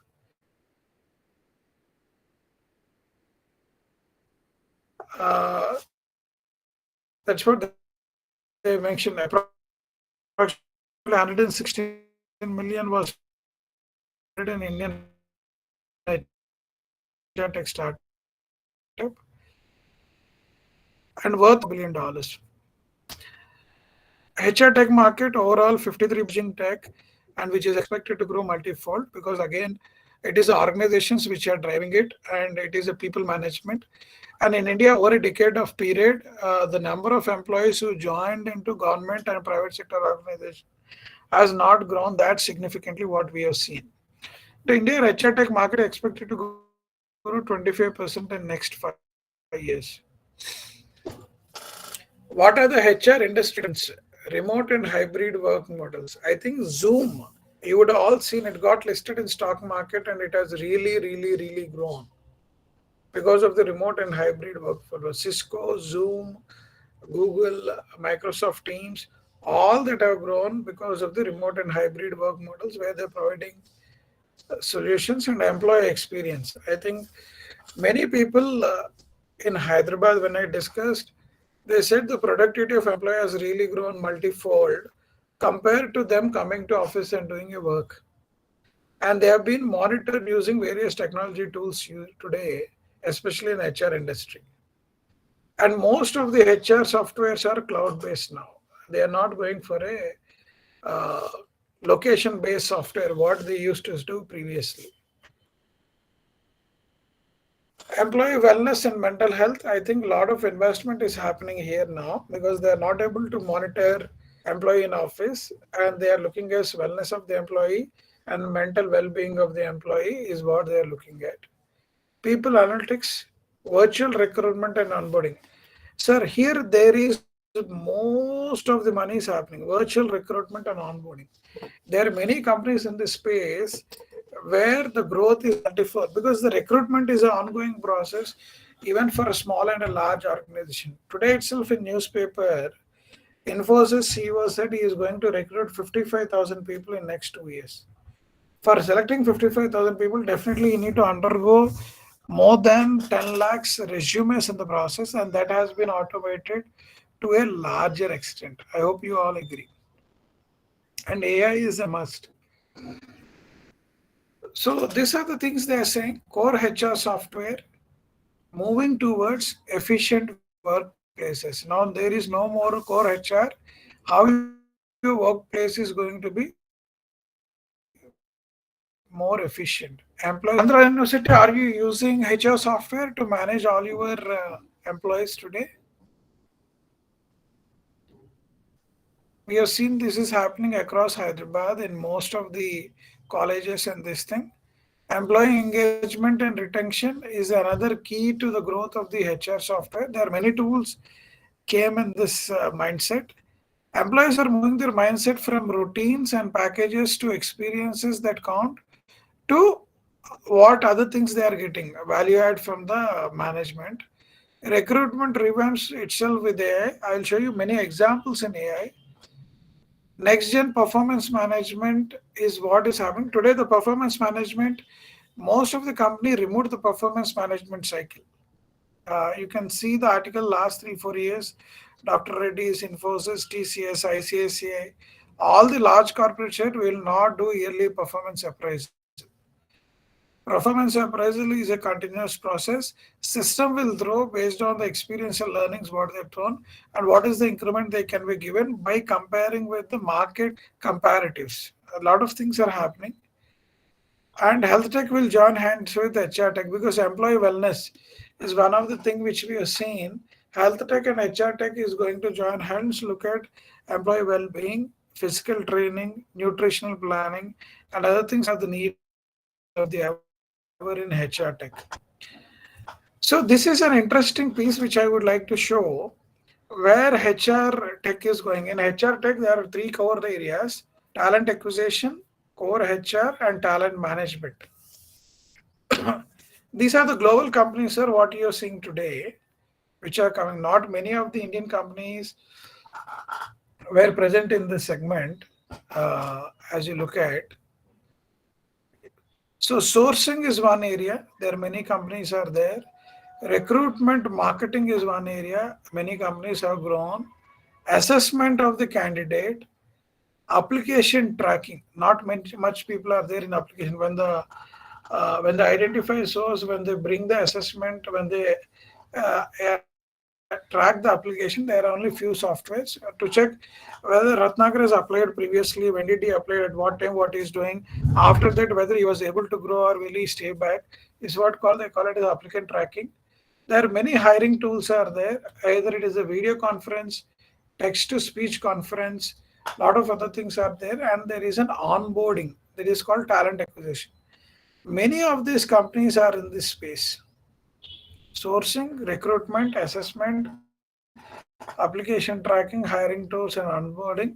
On payroll, there are new age things are coming, especially for blue collar workers in India. There are around 5 6 startups are doing well on payroll. HRIS is another area where they wanted to manage employees, workforce management, contingent labor. There are few companies are coming in this ways. And talent management, compensation and benefits. There are many softwares are there. How do you compensate your employees? How do you do the benefit management, performance and succession? There are good amount of software. Learnings.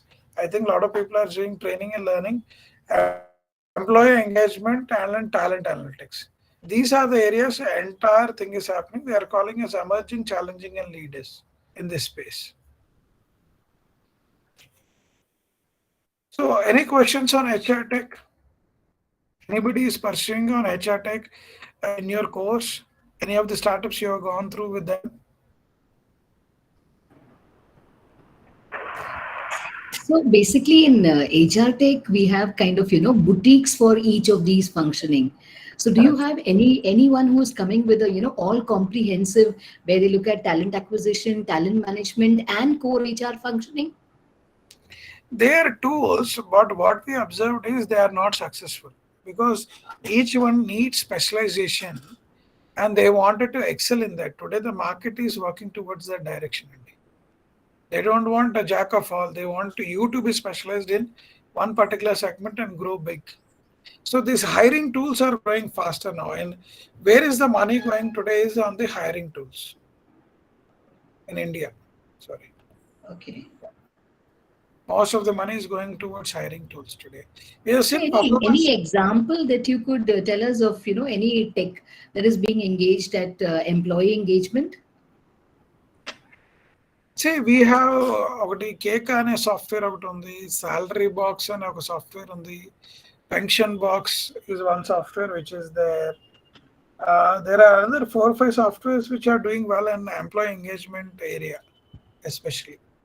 Okay. They're coming with a lot of, like Zoho Payroll is also there, where you can look at it today.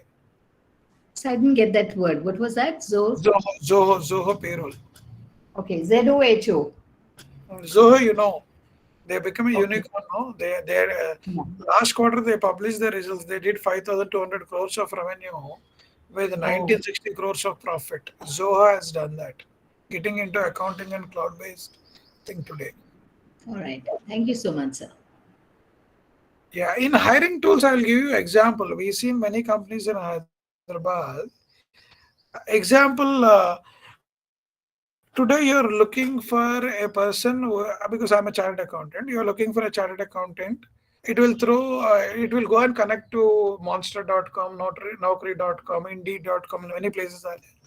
It will pull more than 2 lakhs or 3 lakhs applications. Then you will say chartered accountant with 2 decades of experience. Then it will bring down to 10,000 people. I'm just throwing some example. Then he said he should be coming from top IIM college because I did my IIM Bangalore. If they mention IIM Bangalore, the 10,000 will become maybe 2,000. Then they say they should have private equity experience. They should have debt experience.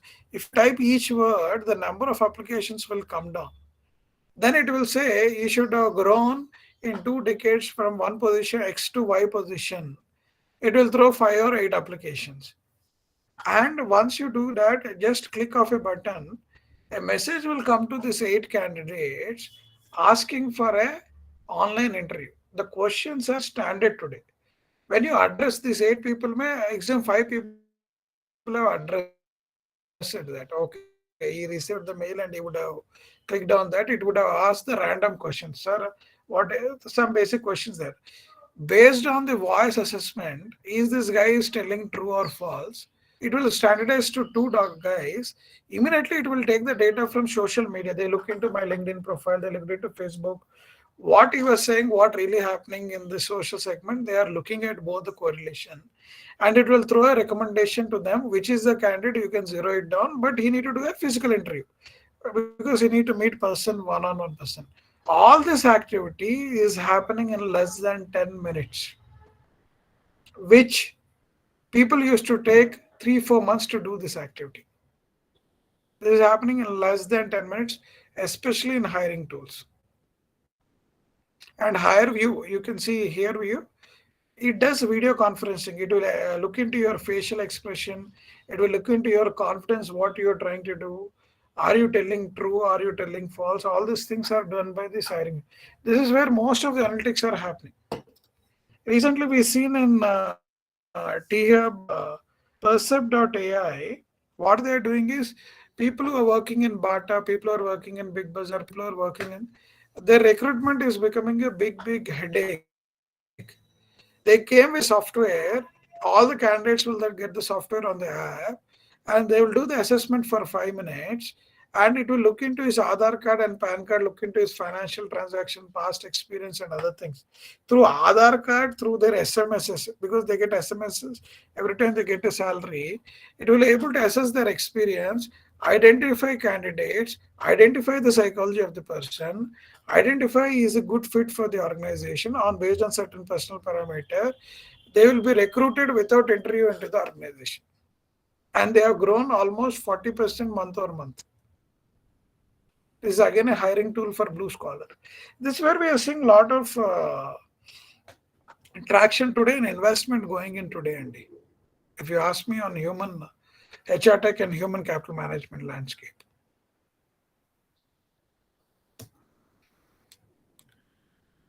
Yeah. So before It's very, very interesting and a complete eradication of human intervention there.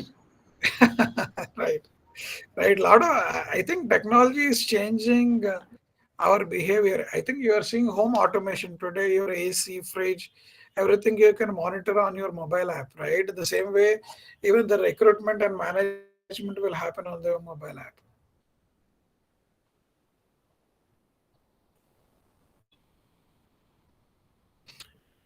Yeah.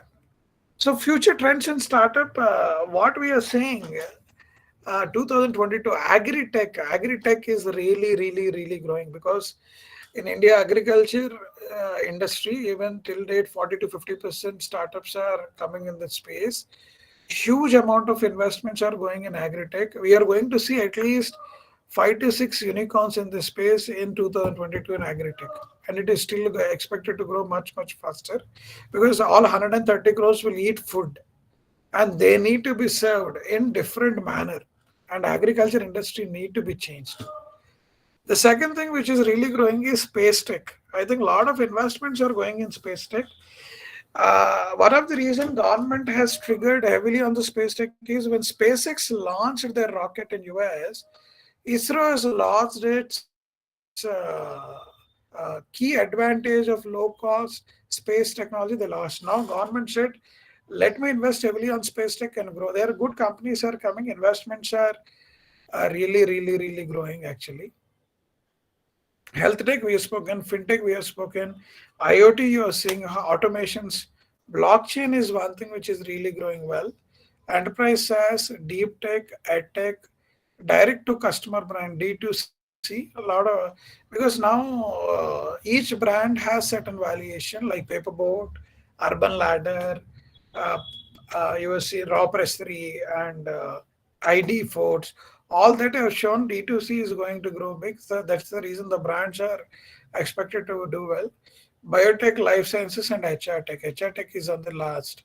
Why this is possible? Enhanced digital awareness and acceptance, changing point of business focus, social intelligence will attract business, AI getting more prominence for startups, work from home will be in vogue because it is expected to continue, robotic technology will spread its utilization in startup, virtual health and wellness startup would be in demand, 5G and high-speed internet to be in need of the startup.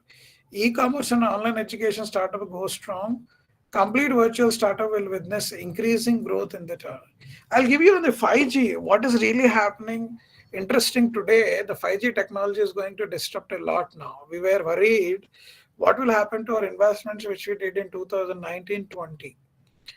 One simple example I'll give you. Today, if you're buying Mazda or a paper boat or something, I'm just giving you one example. There will be a small chip on it, which is costing less than 10 paisa. And your mobile phone will have a 5G technology.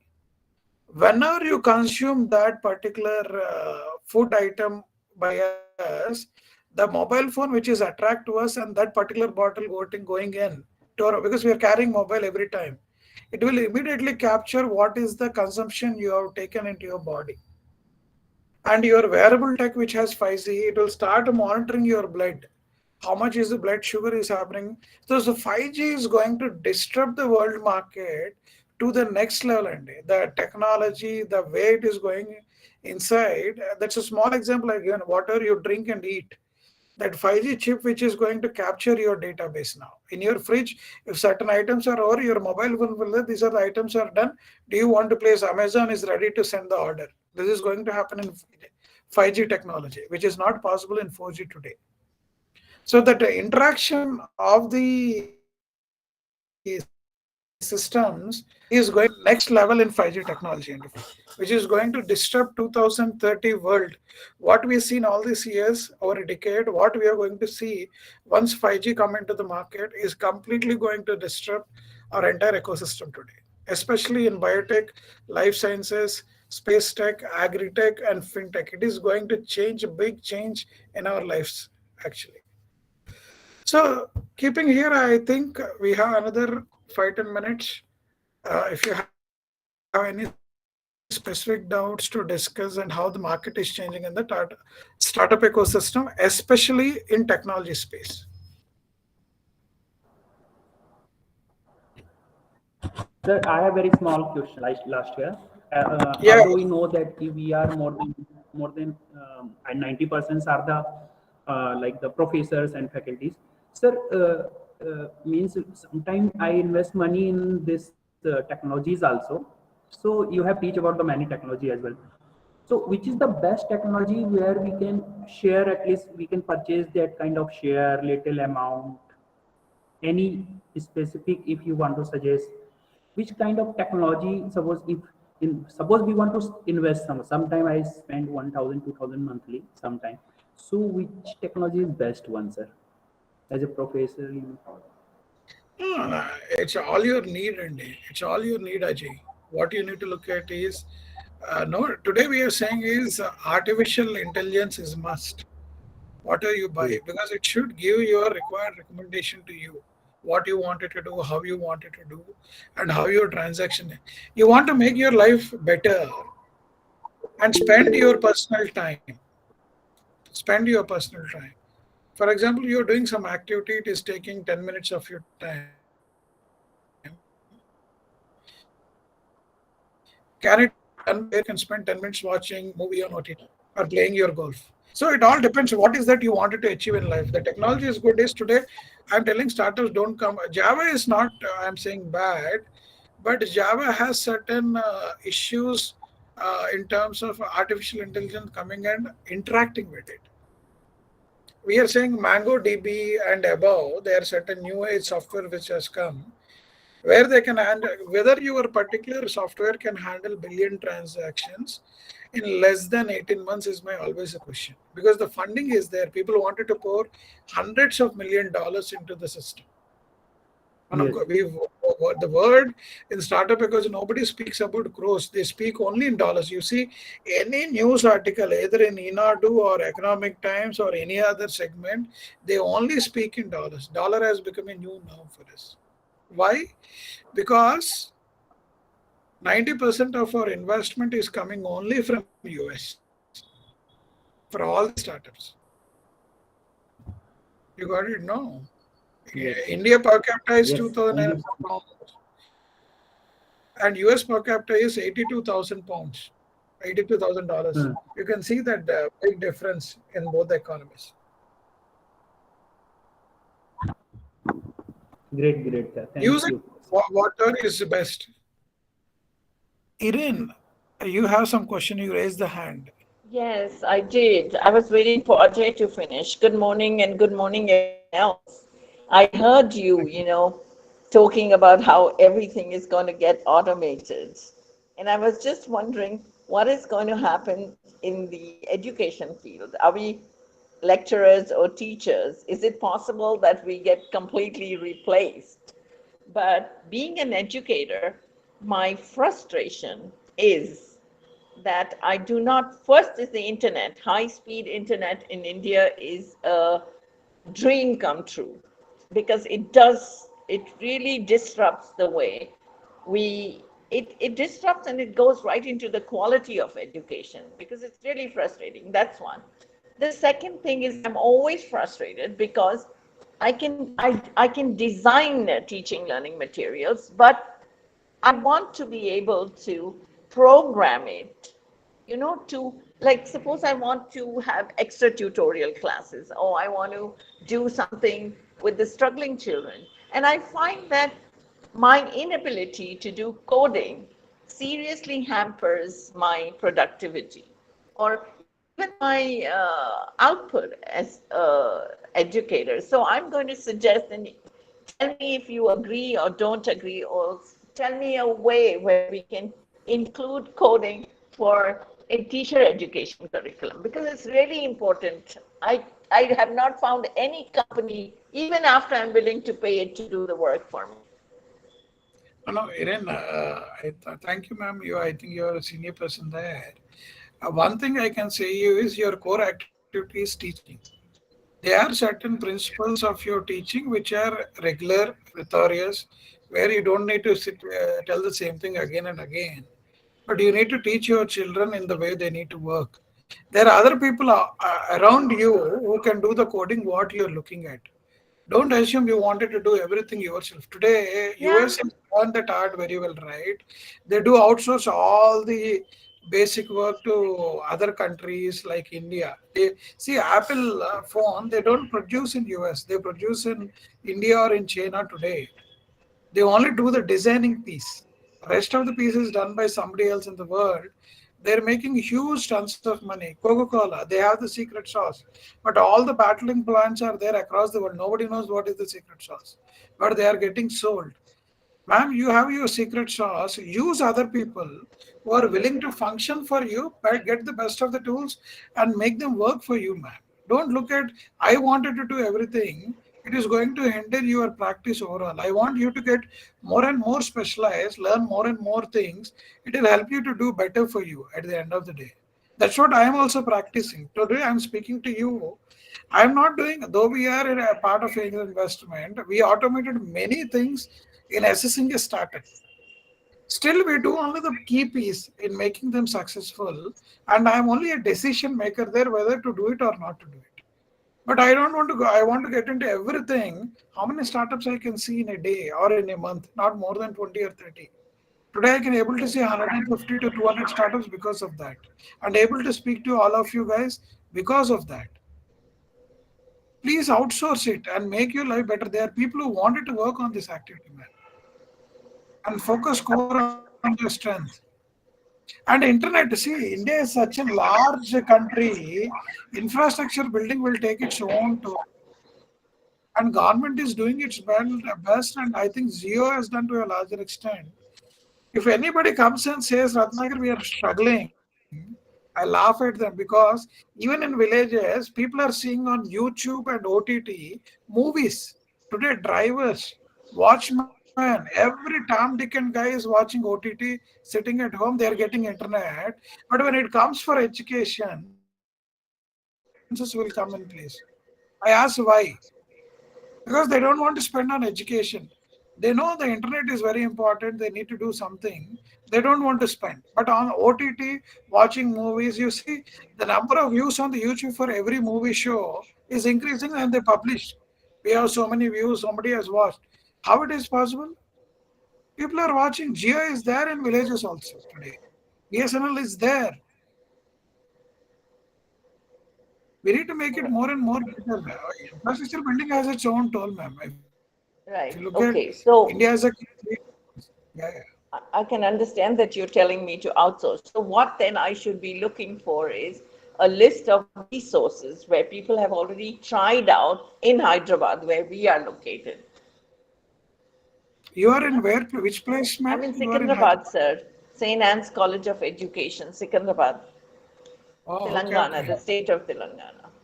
And I No, no, just I'm find from it. Secunderabad. I'm sitting in Secunderabad, and Uh-huh. we were auditors for your college, Ramesh Babu and Company, Sentence. Arey, wow, what a small world. Thank you, but thank you. No, It no, was we'll a very catch up. interesting session. Yeah. Okay, Yeah, sir. we'll catch Thank you. up. Any other people, any questions? Sir, I have one question, sir. Small question, please. Sorry. Sure. My Ajay, let us sir. wait. We'll Sir, give an actually, opportunity for others. 1 minute, Ajay. If any other person is yes, having sir. any question, let them give an opportunity. Otherwise, they Sir, will not. you spoke at length regarding the HR tech and fintech, etc. I wanted to hear a little more on agri-tech. You said there are big unicorns coming in, and could you just throw light on what are the areas that agri-tech is going to be coming in with? So, agri-tech, all the states are focusing from farm to fork. They call it as a word farm to fork. Second is the market linkage. Please use this word. What they're trying to do is generally in the good olden system, farmer used to get his inputs. He used to cultivate his land. Once the cultivation happened, the produce used to come. The produce used to be sold to a middleman. Middleman used to sell to a B2B person, and B2B person used to send it to the ultimate customer. Now, what really happened in this process is they're connecting the farmer with the end consumer today. And the middlemen who used to be there, a lot of middlemen used to come. A lot of people told in the past, for example, somebody have tomatoes grown, they used to, a truck used to come, truck used to collect with certain rate. That fellow used to go back to some place, he used to sold to somebody, that somebody used to send it to one market mandi. From mandi, it used to go to supermarket. From supermarket, it used to come to our home. Now today what is happening is they are going directly to the supermarket and supermarket is selling to us. And the water inputs are needed for the farmer is also getting supplied on an integrated basis. What really happening is the farmer income has been elevated. The produce has got better and better because there are a lot of filtrage used to happen that has been cut down to almost 90% today. And the end consumer is also getting benefited at lower prices. But you'll ask why one day tomato is 10, one day 50. It is a demand and supply proposition which will work. Again, we need to go back to economics. So, but this entire process has been cut down. Big basket, Ninja Cart, Crowfawn, D Hearth, Big Hearth, AgroStar. There are few agri-tech companies which were able to showcase very effectively in this particular space. The second thing is market linkage. What they did is, for example, Taj Deccan, Taj Krishna in Hyderabad or Novotel, they are procuring produce directly from farmer today. They are doing that market linkages. They don't need even a middleman today. They are procuring directly. So a lot of B2B customers who are procuring from the market are getting the produce.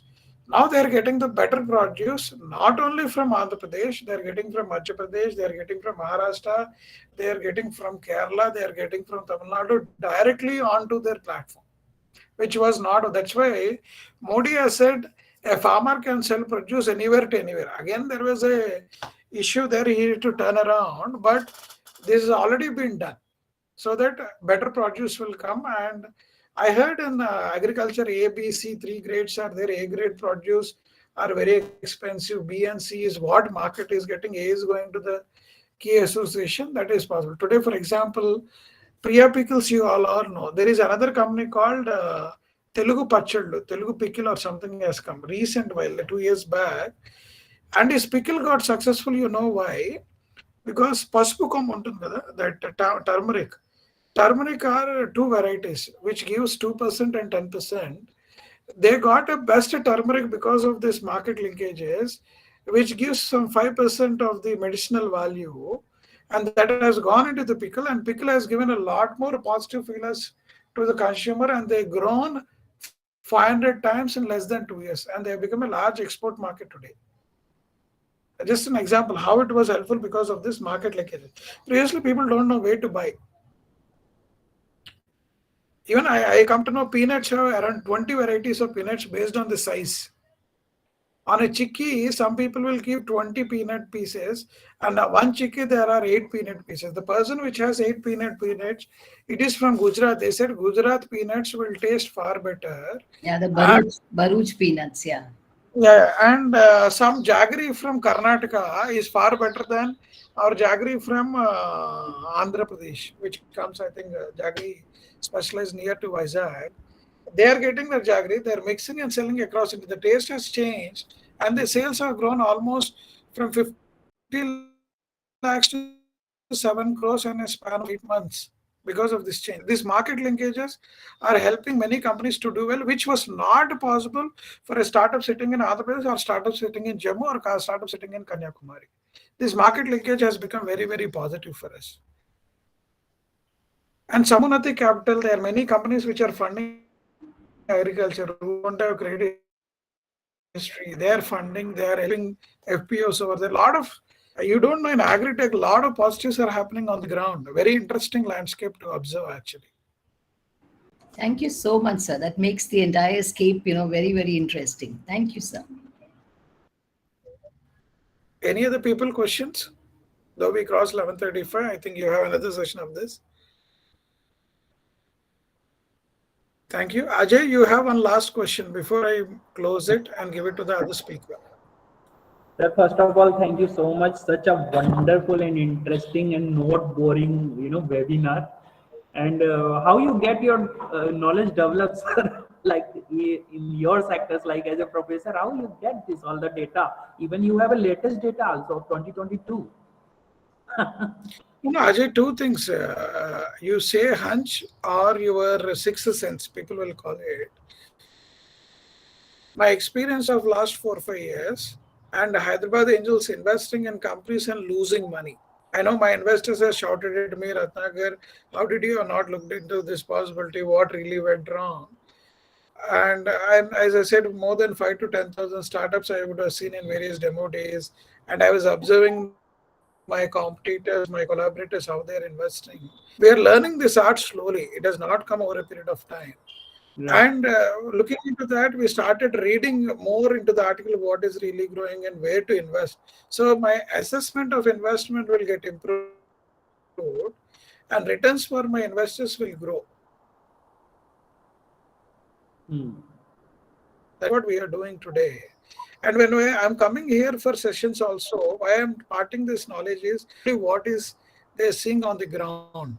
So that's why I'm trying to push the data so that you will also start thinking what really happening in the market. Otherwise, I've not seen people started watching. They seem very small in this space. Like if you would asked in 2017 what you are, Ratnakar, I'm like you guys. I'm telling you. 2021, I've seen bad phase of a startup, very good phase of a startup in 2021. I've seen how the market has been penetrated and started learning. It is only my hunch, my assessment, my outlook, what kind of startups I've seen. Some of the examples which I quoted is because of that one. Nothing else here. It's all my experience. Thank you so much, sir. Such a wonderful knowledge, very interesting. Thank you so much for that. You're all the Thank you. subject, all the sessions. Thank you so much, sir. No, no, no. Thanks for Hyderabad Angels and thanks to God for giving this opportunity. Thank you, Andhra University, for giving this opportunity to speak about the technology. Anything else? We can close. Uh, I think we can wrap up the session. Sir, thank you so much for being here today and providing insights on tech-based startups and also how these startups are growing, have been growing in recent years in different sectors. I think everyone felt that this session was very interesting and productive because of the live example that you have used. I once again thank you for being here today on behalf of Andhra University.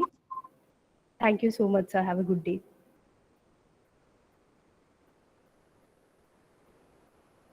Thank you. Thank you.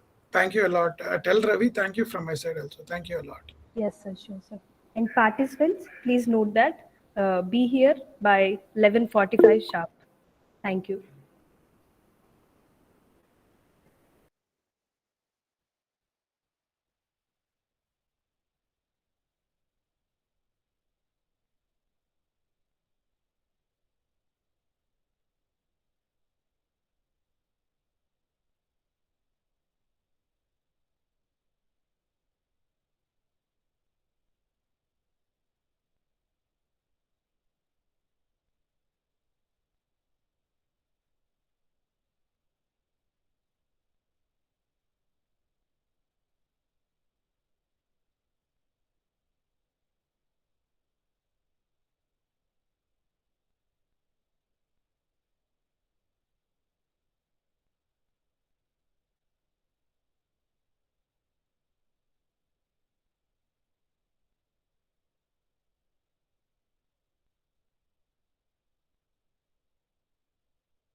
Hello?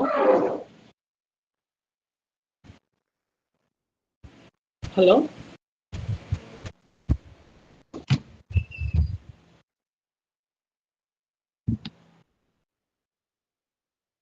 Hello, sir. Sir, now registered sir will be joining from here. Is our voice audible? Yes, sir. Yes, it is audible. I think we can see the video also, right? You can see your video? No, no, no, sir. Yeah, it will be taking 1 minute, 1 minute. Yeah, done. Yeah, now it is visible, sir. Okay, sure. Sir will be joining within 5 minutes. Yeah, sure, sir. ఉన్నారా sir కిందన ఉన్నారు.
Hello, sir.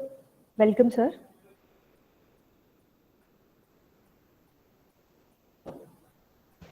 Sir, yes, sir. Welcome, sir. Your organizer? Yes, sir. Organizer. Good Good morning, morning, all of sir. you. I wanted my, PPT that I have sent earlier. Is anyone is going to show me on the screen? Are you going to share that PPT? That is on Just a stress minute, sir. management. Okay, sir. Just a minute. I'll That is what I clarify told it. to. That is what I advised Ravi Ishwarapu to send me by mail. I Oh, don't okay, think that sir. he has sent. Okay, sir. Just a minute. I'll get a clarification.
Sorry for the delay, everyone.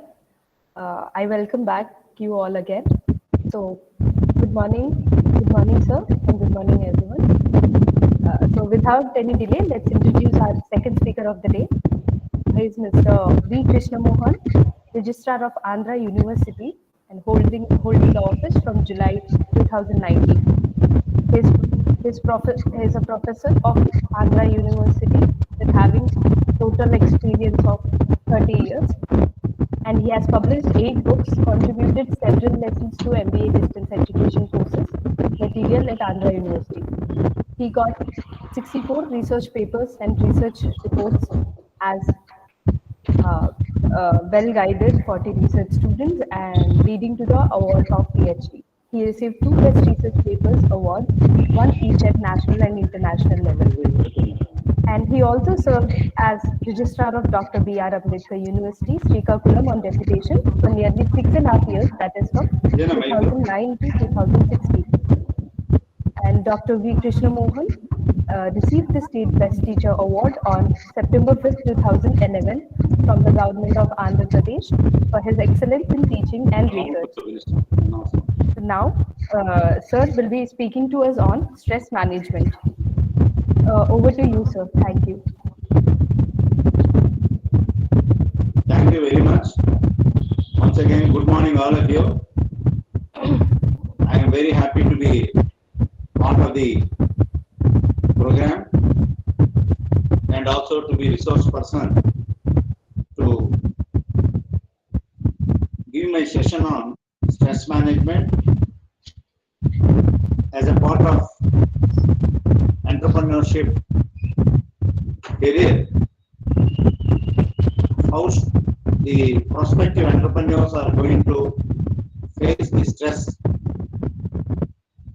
and if they undergo stress, what is the consequence if they fail to manage stress? That is the context in which I have taken this important topic, stress management, because of my long years of association with the young entrepreneurs who created their enterprises, shared their experiences with young MBA students at Andhra University on many occasions, especially entrepreneurship incubation orientation programs. Everybody's common concern is becoming entrepreneur is ambition. In order to fulfill this ambition, how? Am I audible? Yes, you are, sir. Am I audible clearly? Yes, it's very clear. Two voices. Still, someone is typing that voice is not clear. Sir, there is some background disturbance, sir. Can I be?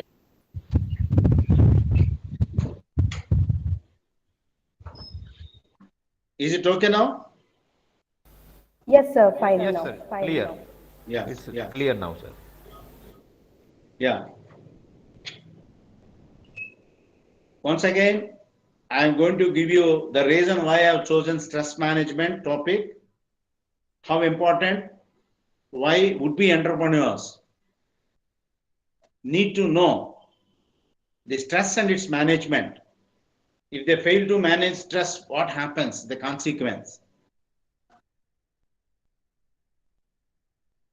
The entrepreneurs, whoever has come to interact with our students at DCMS Andhra University as a part of our entrepreneurship motivation camps, invariably made a reference that they have undergone stress. Whoever has managed that stress only could sustain in entrepreneurship as their career. Whoever has not managed stress or not knowing how to manage stress, they have discontinued to be entrepreneur and rather they joined employment. So if you know how to manage your stress, which is common even in employment or entrepreneurship, but in entrepreneurship, it has great relevance. Now, first of all, why entrepreneurs are exposed to stress? As all of you know, everybody advises to become entrepreneurs, as entrepreneurship is the engine of economic growth. Entrepreneurship is needed in a country like India. And the young, talented individuals who want to pursue a career in entrepreneurship, they are nurtured further by the policy framework, promoting agencies, people around you who have succeeded. By listening to success stories of those entrepreneurs, you are able to manage stress, right? How they are able to manage stress? When they shared, then they have come to know, the students. Invariably, you are all exposed to lot of stress because of the obstacles or difficulties or challenges that you face when you want to become entrepreneurs. And I've seen lot of areas are given for budding entrepreneurs.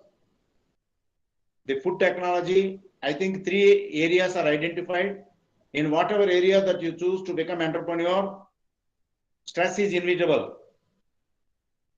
Although there are several agencies which are going to facilitate formation of entrepreneurship, promoting entrepreneurship, financial support, technological support, networking support, and in many ways the government, both at center and state, they are encouraging.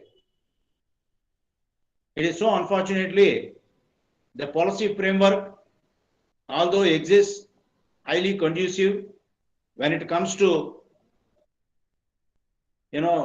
implementation of such policy framework. The machinery, the government officials who are there to support entrepreneurs, they are not doing their best. As a result, there may be several delays, there may be difficulties in licensing, in obtaining power connectivity, and if there is a factory license from as per Factory Act and labor inspector, there are so many licenses. As I understand, I think bare minimum 17 licenses are required to start small and medium enterprises, which are mandatory. And also bankers, they say so much that entrepreneurs are given liberal finance. If you have a good project work, if you submit your DPR, money is given and money can be raised easily by the banks. But so unfortunately, with a DPR, when you approach bank, then you will come to know how difficult to get money in the form of a loan, be it capital grant or working capital. You are going to face a lot of difficulties. So one should not become despair, and because of the delay that's going to happen, or because of the queries that these bank officers are going to raise, because of the hidden controls that each bank is going to impose on these entrepreneurs, many a times entrepreneurs feel frustrated. And sometimes they may lose patience and discard the proposal itself. So my advice to all those young entrepreneurs is not to undergo any stress, don't get frustrated, never lose patience, be firm. You should have that strong willpower. Let what may come, whatever may be the challenges that you are going to face. So this is how, when you say that by going around offices, by meeting those officers concerned in promoting entrepreneurs, when you come across difficulties, delays, and sometimes job owning, you feel that you are grinded. Therefore, there may be stress caused in you that leads to dissatisfaction, distress, and quitting the project in between. So first of all, you need to know what is stress. All of you experience stress in one form or other. Stress is body's automatic response to any physical or mental demand placed on it. You may see on the slide, that is a chemical naturally produced in our body as a response to stress.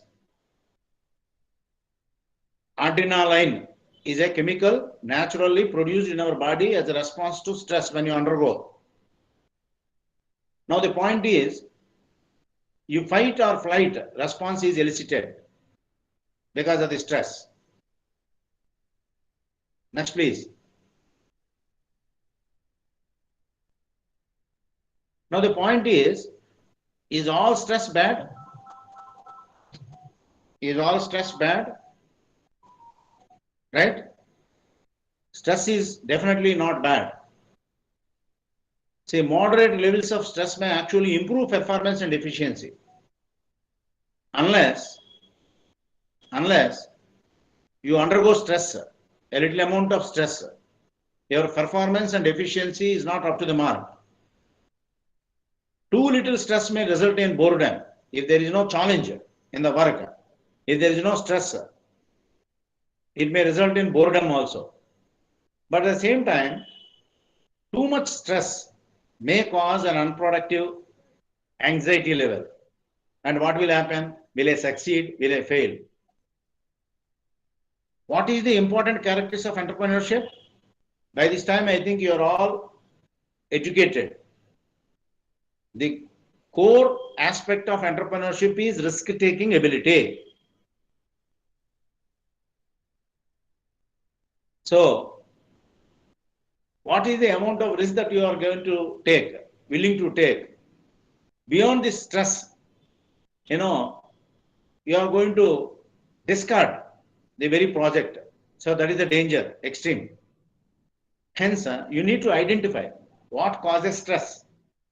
Identifying stressors, like in what situation you undergo stress, what activities may make you undergo stress, what relationship that may cause trauma to one's physical, emotional, or psychological self. This is how you need to identify what causes stress.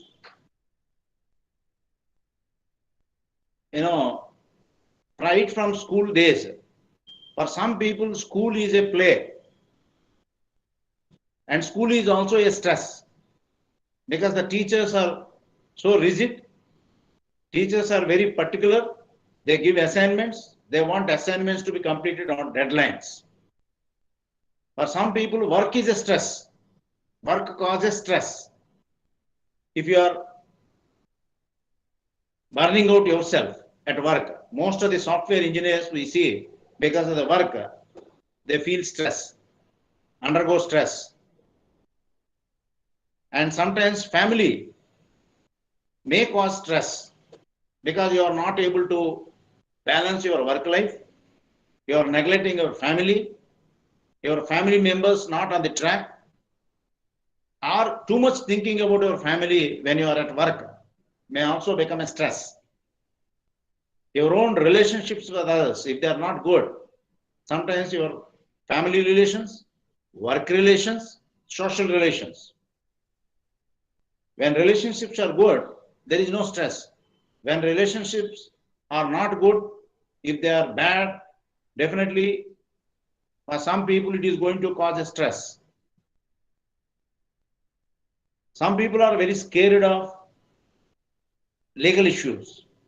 If there is a notice from a court, nothing is going to happen by receiving a notice, but they try to avoid notice. They try to scare themselves that going to a court as a part of legal notice received also causes stress. Or it could be finances. Suppose if there is no adequate financial resources, how will I live? How will I meet my obligations? Constantly they will be thinking about deficiency of finances. Therefore, it may cause stress. And also health issues, illness may also cause stress. People who are over-conscious of health, they think too much. If they eat this thing, what is going to happen? If they eat, this is a fatty food. If I eat, I may become fat. Too much thinking about health consciousness also leads to stress. Or your illness. Your illness may also cause stress in you. If your physical state is not good, and you always make a comparison to others who are healthy, happy, therefore, internally, you may generate stress on you. And the environment sometimes may cause stress. If you are working in a highly, pollution area, sound pollution, air pollution, water pollution, where you are forced to work, it may also cause stress. Finally, the living situation, whether it is pleasant or unpleasant. If it is a pleasant situation, there is no stress. If it is an unpleasant situation, definitely your own living situation also causes stress. These are all called stressors. Once you know what causes stress, then you can think of remedial measures. Now let us examine what are the negative effects of stress. The negative effects of stress are in the form of physical and emotional. Physical effects of stress, you may weight gain or you may weight lose, or it may lead to unexpected hair loss, or there may be swings in your heart beat, what is known as heart palpitations, which may cause sometimes severe impact on your vital organs. Because of the stress, you may develop high blood pressure. I need not tell you how high blood pressure is going to cause health issues. Not only physical changes because of the stress, you may also undergo emotional negative effects. There may be mood swings. Some people, that is how, become very angry. In no time, they become, very pleasant. These mood swings are not good. As a balanced personality, when you want to become entrepreneur, you need to have good relation with everyone, all stakeholders, whether they are government officers, whether they are general public, whether they are customers, whether they are financiers, whether they are suppliers. Emotional balance need to be maintained. If you are not good with your own employees, although they are hired by you, good people you may lose. Or it may cause anxiety in you. Because of the anxiety, your memory loss may happen. Because of the anxiety, quite often you may commit mistakes. The negative effect of stress is it can lead to depression in you. What is the meaning of depression? When you undergo depression, you think that there is no life for you.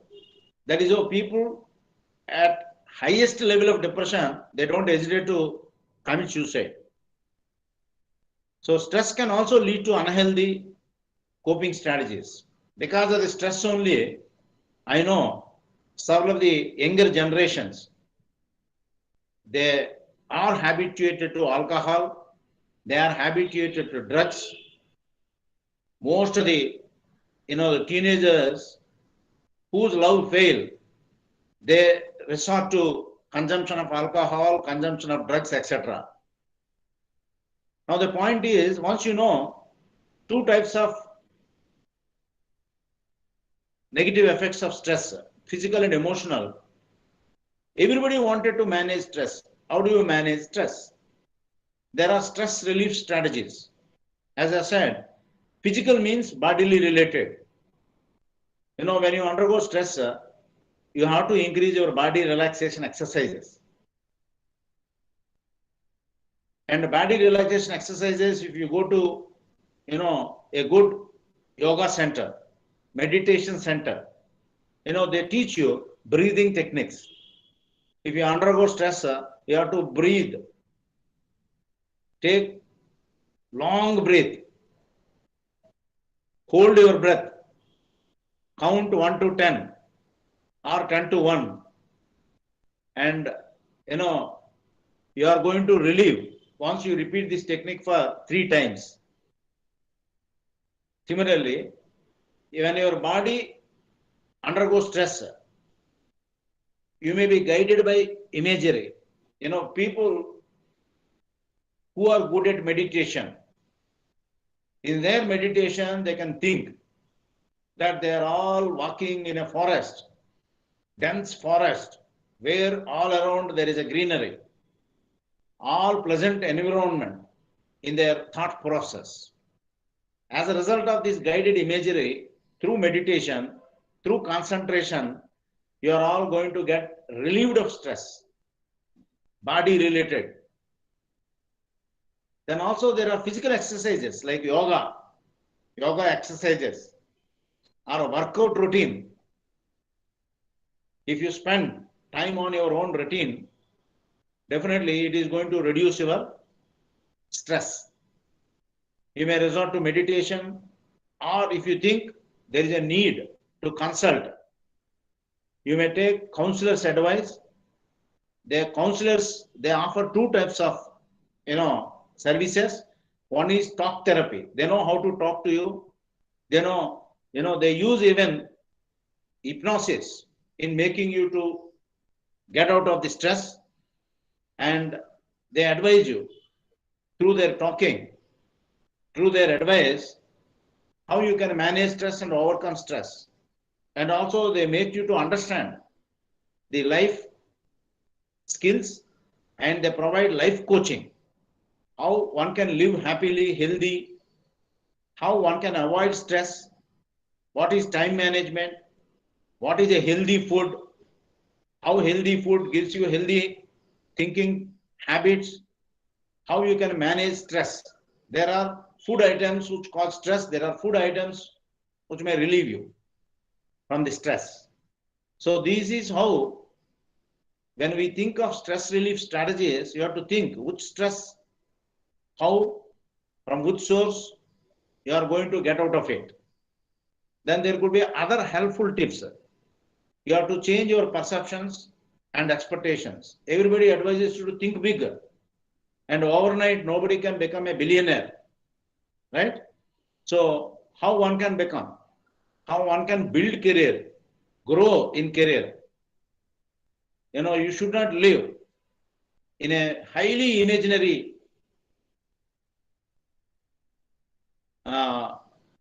life. You have to be practical, right? Or you have to take a break in job, toss into manageable parts. Suppose you are feeling very strained and causing stress because of your heavy workload. You divide them. What needs to be done in the first hour, in the morning, in the afternoon, in the evening. Set reasonable and realistic goals which are attainable. Never keep unreasonable, unrealistic goals. Suppose you are aiming at 60%, 70% grade, all right. If you are aiming at 100% grade, whereas your reality is you are somewhere between 50 to 60 all through your career, it may not be possible, unreachable. As a result, you undergo stress. You set reasonable and realistic goals, even in entrepreneurship, when you start business. Never think that overnight you are going to buy a Mercedes Benz and go around, right? So you avoid procrastination. Procrastination means postponing things unreasonably. If you are postponing, probably you cannot accomplish anything in life. Be it entrepreneurship, be it education, be it any personal goal or a professional goal. To the extent possible, procrastination should be avoided.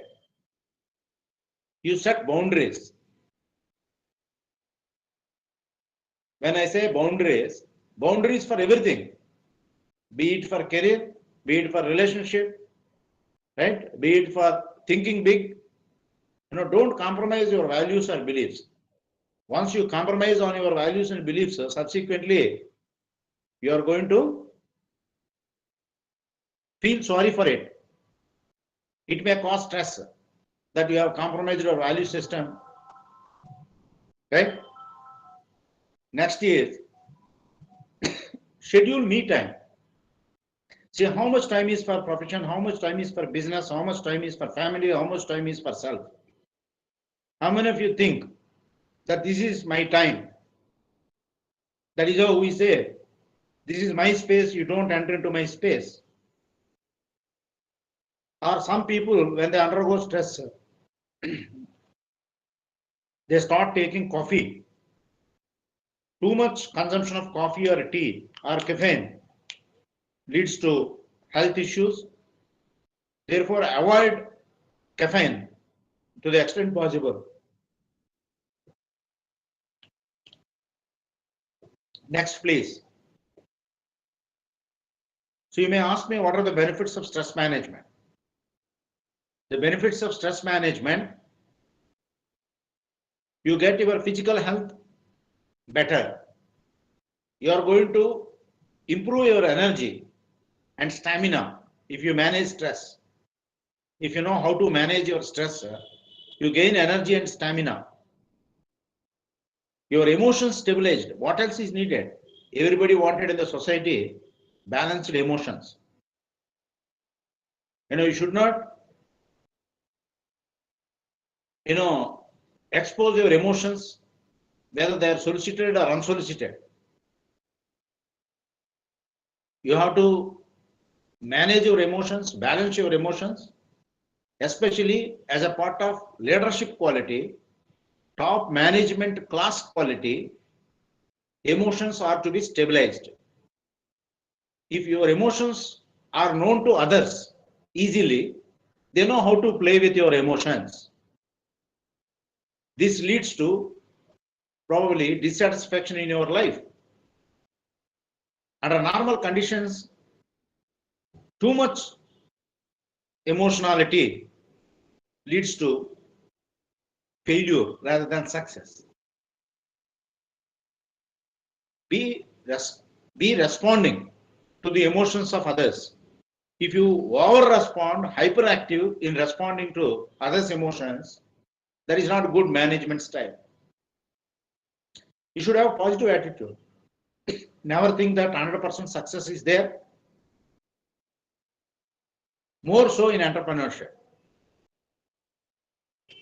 Out of 100 entrepreneurs, maybe 10% entrepreneurs only succeed.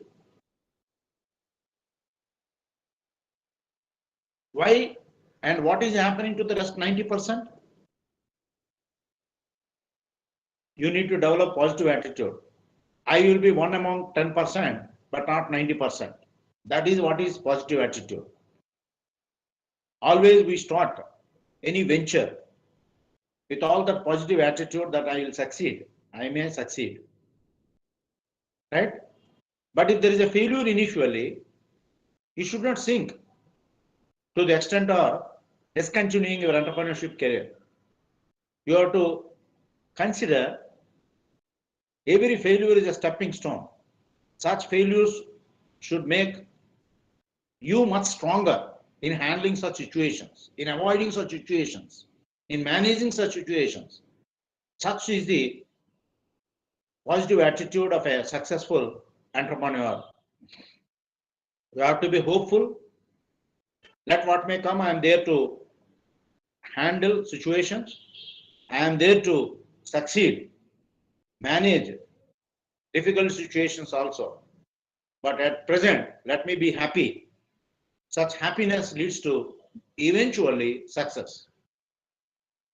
If you are managing stress, your ability to focus gets improved. See, these days everybody is advising, especially the young entrepreneurs and students, be focus oriented. If you are out of focus, you are out of career, out of job, out of life. So one need to develop focus.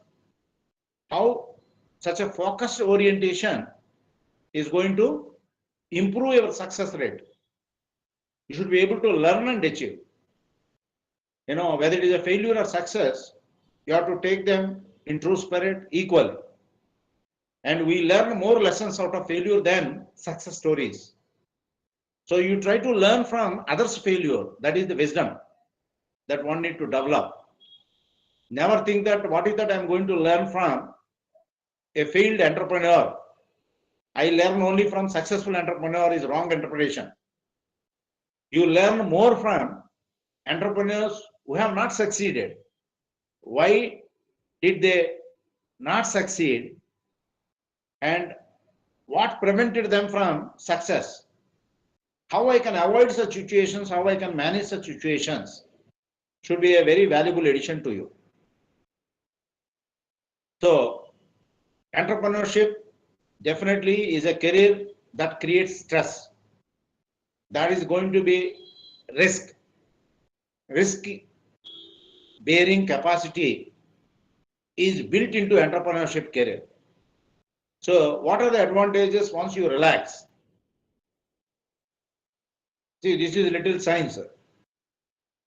Our brain fires electrical waves at 14 or more cycles a second. These are called beta waves and are great for getting tasks done, but not for learning new things. I repeat, our brain fires electrical waves at 14 or more cycles a second. These are beta waves that are great for getting tasks done, but not for learning new things. Taking a few minutes to relax deeply, it slows your brain waves down. These slower waves are alpha waves. They occur between 7 to 14 cycles a second. Studies show alpha waves improve learning. That is how the saints and the people who teach yoga, they ask you to control your breath. Concentrate on your breath, how you are inhaling, how you are releasing your air. This is breath exercises. Breathing exercises are going to improve your body metabolism. This is the secret. In fact, if you are not able to cope up the stress on your own, in fact, there are many free apps. You have at your fingertips multiple resources through your electronic device to help you deal with the stress. You are going to get complete relaxation, guided meditation for a happy and stress-free life. And the mindfulness app is going to make you conscious of what you are, what potential you have, how you can be focusing on your inherent strengths and can overcome the deficiencies, weaknesses of a person in overcoming the challenges. Then you have one more app called Calm. Calm is an app that guides you in meditation for a sound sleep and relaxation. These techniques, how you can meditate, how you sleep better as a result of meditation and sleep, how one can relax. Right? There is one more app, Om Vana, which is a meditation for everyone, child to adult. How one can meditate? As all of you know, meditation is not closing your eyes and closing your mouth and sitting in a posture. There are brief mindful exercises. Just sit in a comfortable position, close your eyes and listen. Now the question is, mindful or mindful? If mind is fully preoccupied with various desires, wishes, you can never be happy. If you are mindful of your thought process, you are not distracted. If you think healthy, do healthy activities.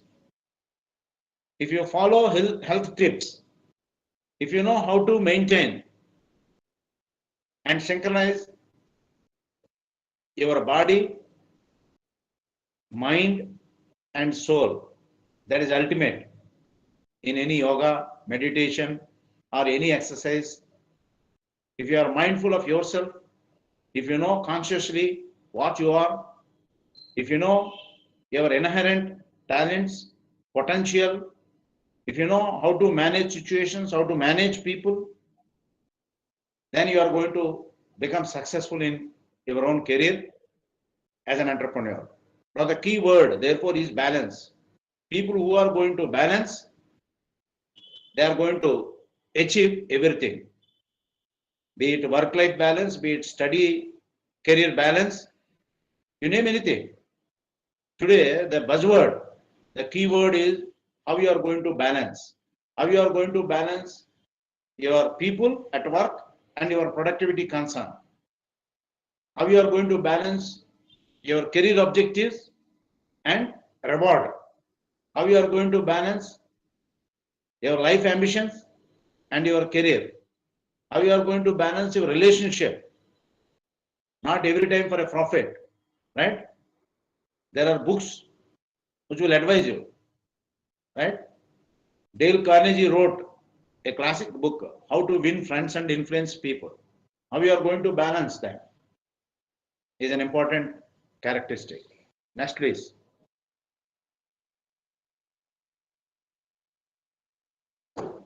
Now, if you know, how do I balance?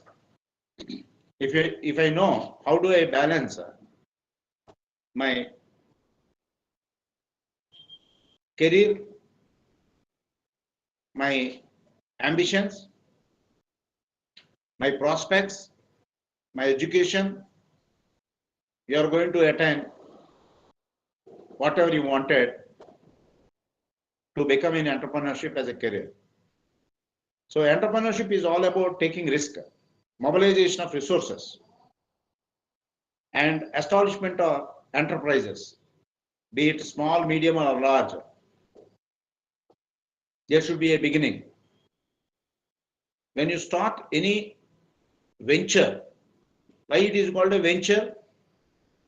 Because you are taking it with all that strength in you, confidence in you, based on your own self-assessment. If you know what is your self-worthiness, if you know your own inherent competencies, talents, knowledge, skill, you know you are able to manage any stressful situation. That requires your confidence level. I advise all those young would-be entrepreneurs planning to take up entrepreneurship as a career in the years to come, in those areas identified for this FDP.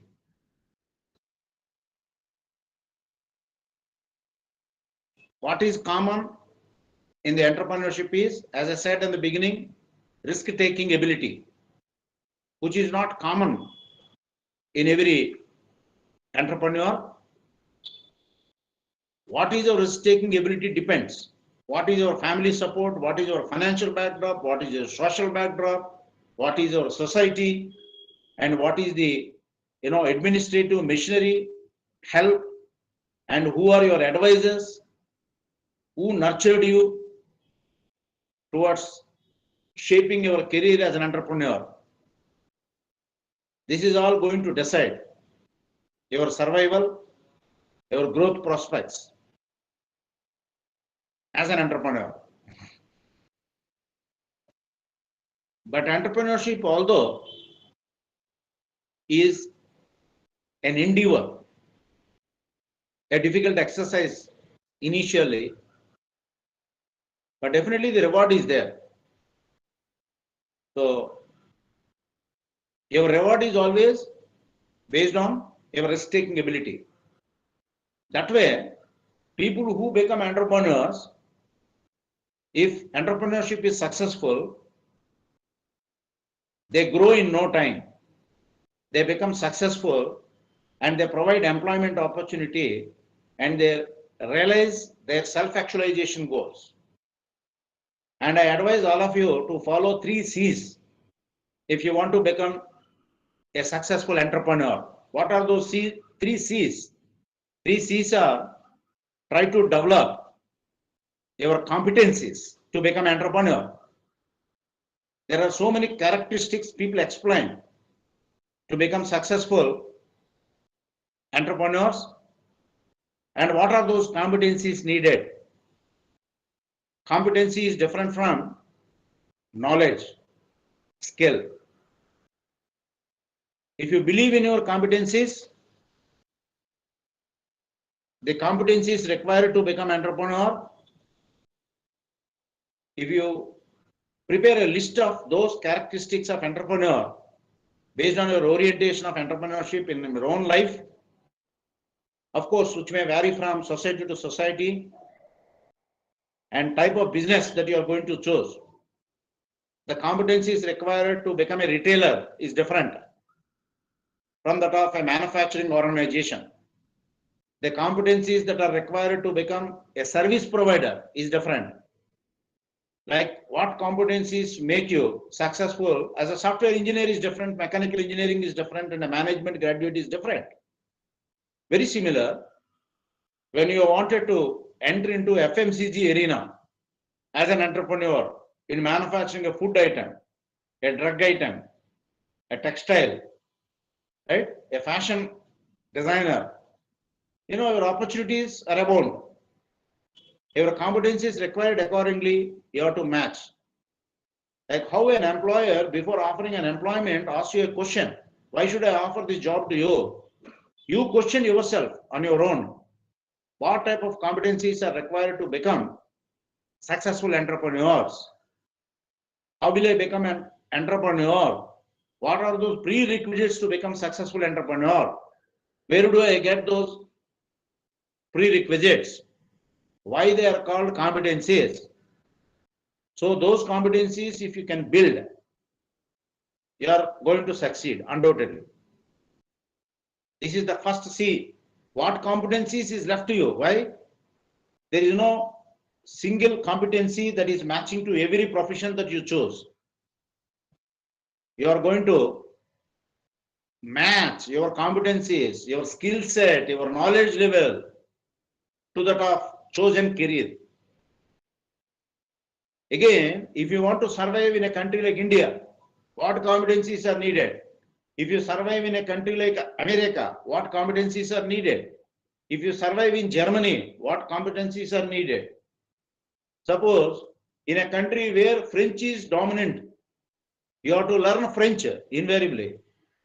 Otherwise, no local employment is possible. The other day, one Korean delegation has come to Ambedkar University. They were asking me, sir, if your students are willing to learn Korean language, any number of students who ever learn Korean language for 1 year, I can show them immediate employment in Korea. Therefore, local language is needed. If you are an entrepreneur from south to settle in north, you have to invariably learn Hindi. You should be good at Hindi. Similarly, all those Hindi speaking people, when they come to Vizag in Andhra Pradesh, in broken Telugu they speak, but they know how to communicate to local population. That is how, if you look at people from Kerala, they are found all over the world. Wherever they go, they know how quickly they can adapt themselves to local conditions. They know how to speak local language. That is how it is not exaggeration if I say earlier, retail and tea shops, to the extent of 60 to 70% are owned by these Malayalis because of their trait that they can go anywhere in the planet, survive. that mobility is very important to an entrepreneur. So when I say competency, what competencies are needed to each of the enterprise that you are going to plan? What type of product, what type of market, what type of customer with whom you are going to deal makes all the difference. So you have to learn language of the customer, language of the various stakeholders, and accordingly you plan your career. That is what is competency. No competency is ever can be considered as static. Your competency needs constant upgradation, and you have to sometimes enhance your competency through upskilling. You have to improve from present stage to higher stage on a continuous basis. Unless you upgrade, you become redundant and outdated. You have to be very critical in your own analysis. Am I contemporary? How will I make my competency set, skill set, matching to the ever-growing demands of the market? How will I meet the obligations of various stakeholders, especially the prime prospect, the customer? Because every enterprise is created only for the sake of satisfying customer needs. The primary purpose of any business is only creating a customer and satisfying needs of the customer. The modern marketing philosophy is, how do I create value and deliver value to the buyers in the market? Am I capable of creating value and delivering value? If you are convinced in your competencies that you can be good at creating competencies and you can be good at creating value and also delivering value, this competency you got abundantly, 100% you are going to become successful in any enterprise that you choose. But remember, you may have lot of entrepreneurial abilities, competencies that are required to become successful. But people who possess skill sets, there is no guarantee that they would succeed in reality. They may have hypothetical skill sets which are not tested, which are not practical. Your knowledge, when applied, makes you a skilled person. Skill is the art of application of knowledge. When the skill is applied continuously to a context and to increase the ever-growing demands of the customers in the market, when you rise and live up to the expectations of your customer because of your skill upgradation, your skill becomes dexterity. Dexterity is perfectly matching your skill set to the requirements of the market. This marketing success lies in how well you are matching your ability, your resources, your requirements in the market. The success of business lies in more understanding customer, aligning all of your plans, strategies in creating and delivering value to those set of identified customers in the target market chosen by you for your business. How well you are matching makes you close to success rate. People who tap the right potential in the market in terms of demand and sales, invariably they succeed. So that is also a competency. Not everybody can visualize what will be in great demand in the market and how long this demand is going to sustain and what is the growth rate in demand. How I can capture demand from existing firms into my new firm sales, acquisition of present customer into my fold, and a new customers and customers from my competing firm. So your competency should make you to produce some unique product, some unique service, which is hitherto not available in the market.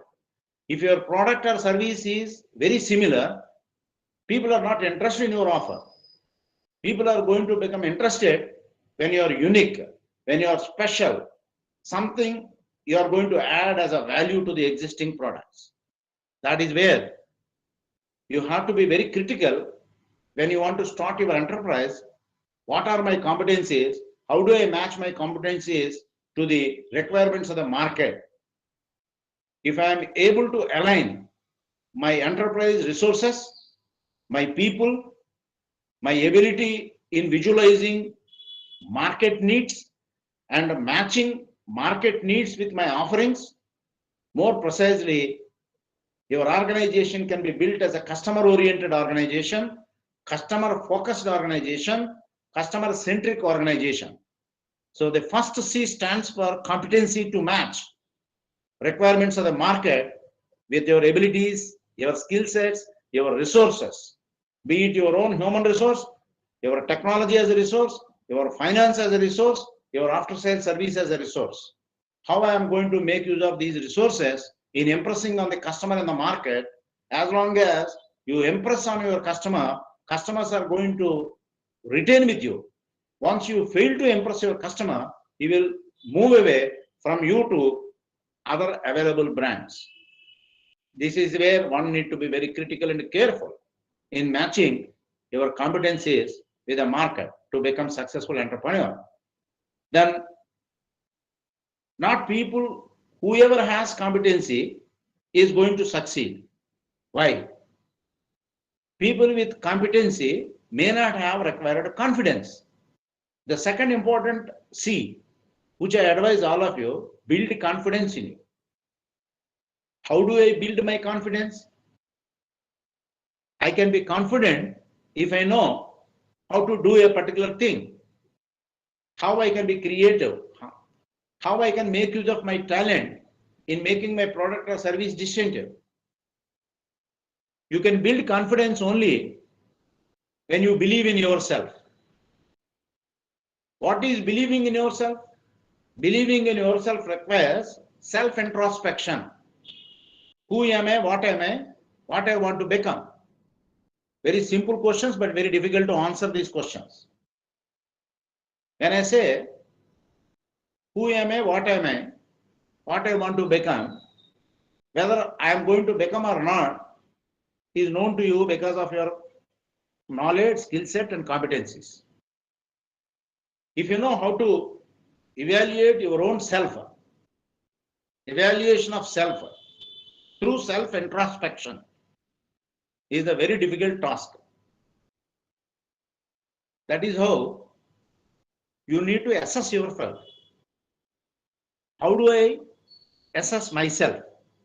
Self-assessment is a prerequisite. It is not assessment made by others. It is the assessment done by yourself, a difficult exercise. Here I am reminded of a particular psychological framework given by Johari window. Johari-Window. Johari window. This Johari window explains, it is a psychological instrument that explains in every person there are two important things. One is open, the other one is closed. And based on this, if I analyze my own personality on a 2x2 cell matrix, I can fix. When I say open, my personality is open to others. My personality is not open to others. Then the other side, close. My personality is not known to me, but known to others. What is known to me, what is not known to others. This is how 2x2 matrix. A portion of your personality is known to exclusively to yourself. A portion of personality is known to others, but you are not aware of you. That is how the best example that can be quoted, Lord Anjaneya never knew his inner potentialities. It is only people around him, and they said, you can jump from this side to Lanka. You know, that is how he has increased his body and he could move and reach the destination. and fulfill the aspirations of people around him.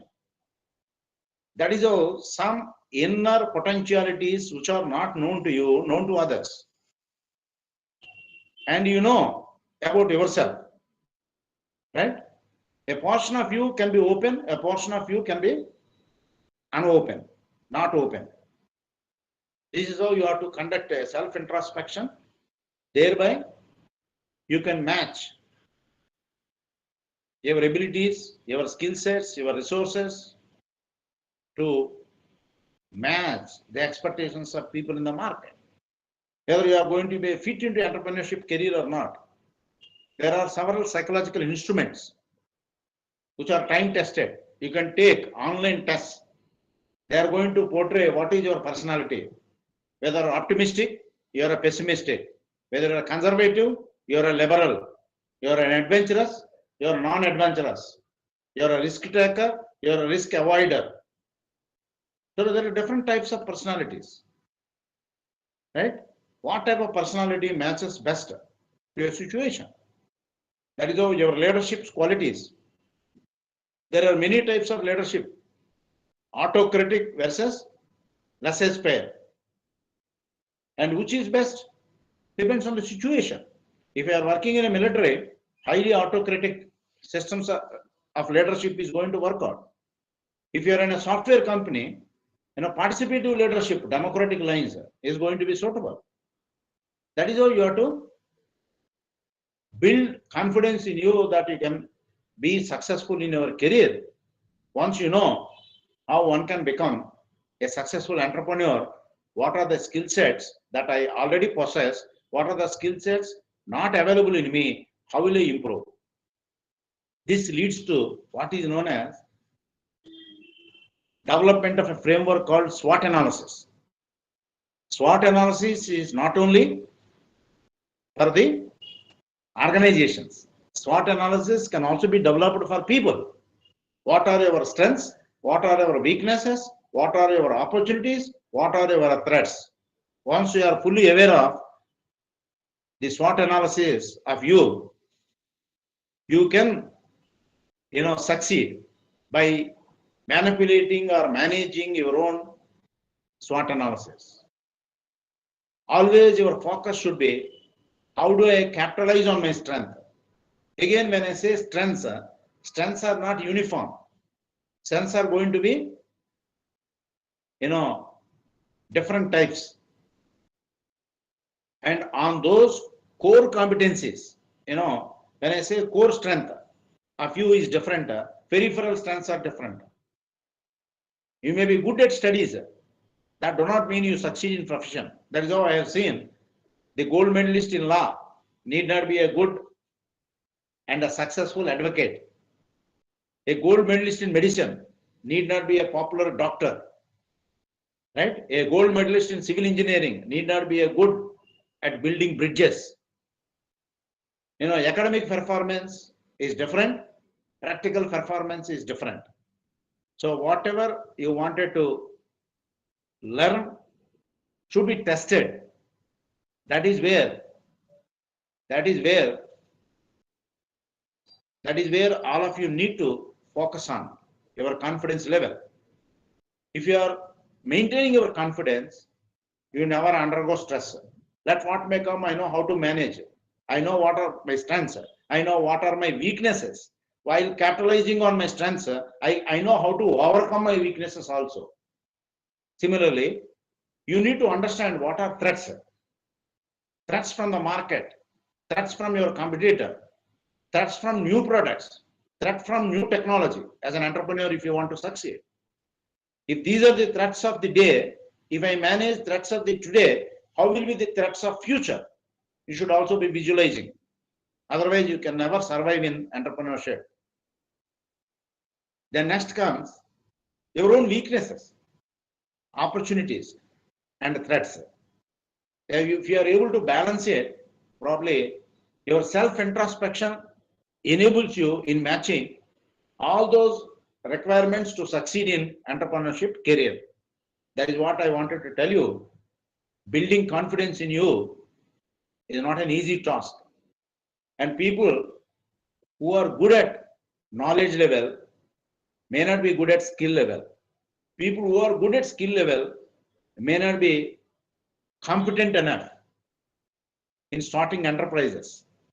That is where a new terminology, a new concept has come into existence, what is known as competency mapping.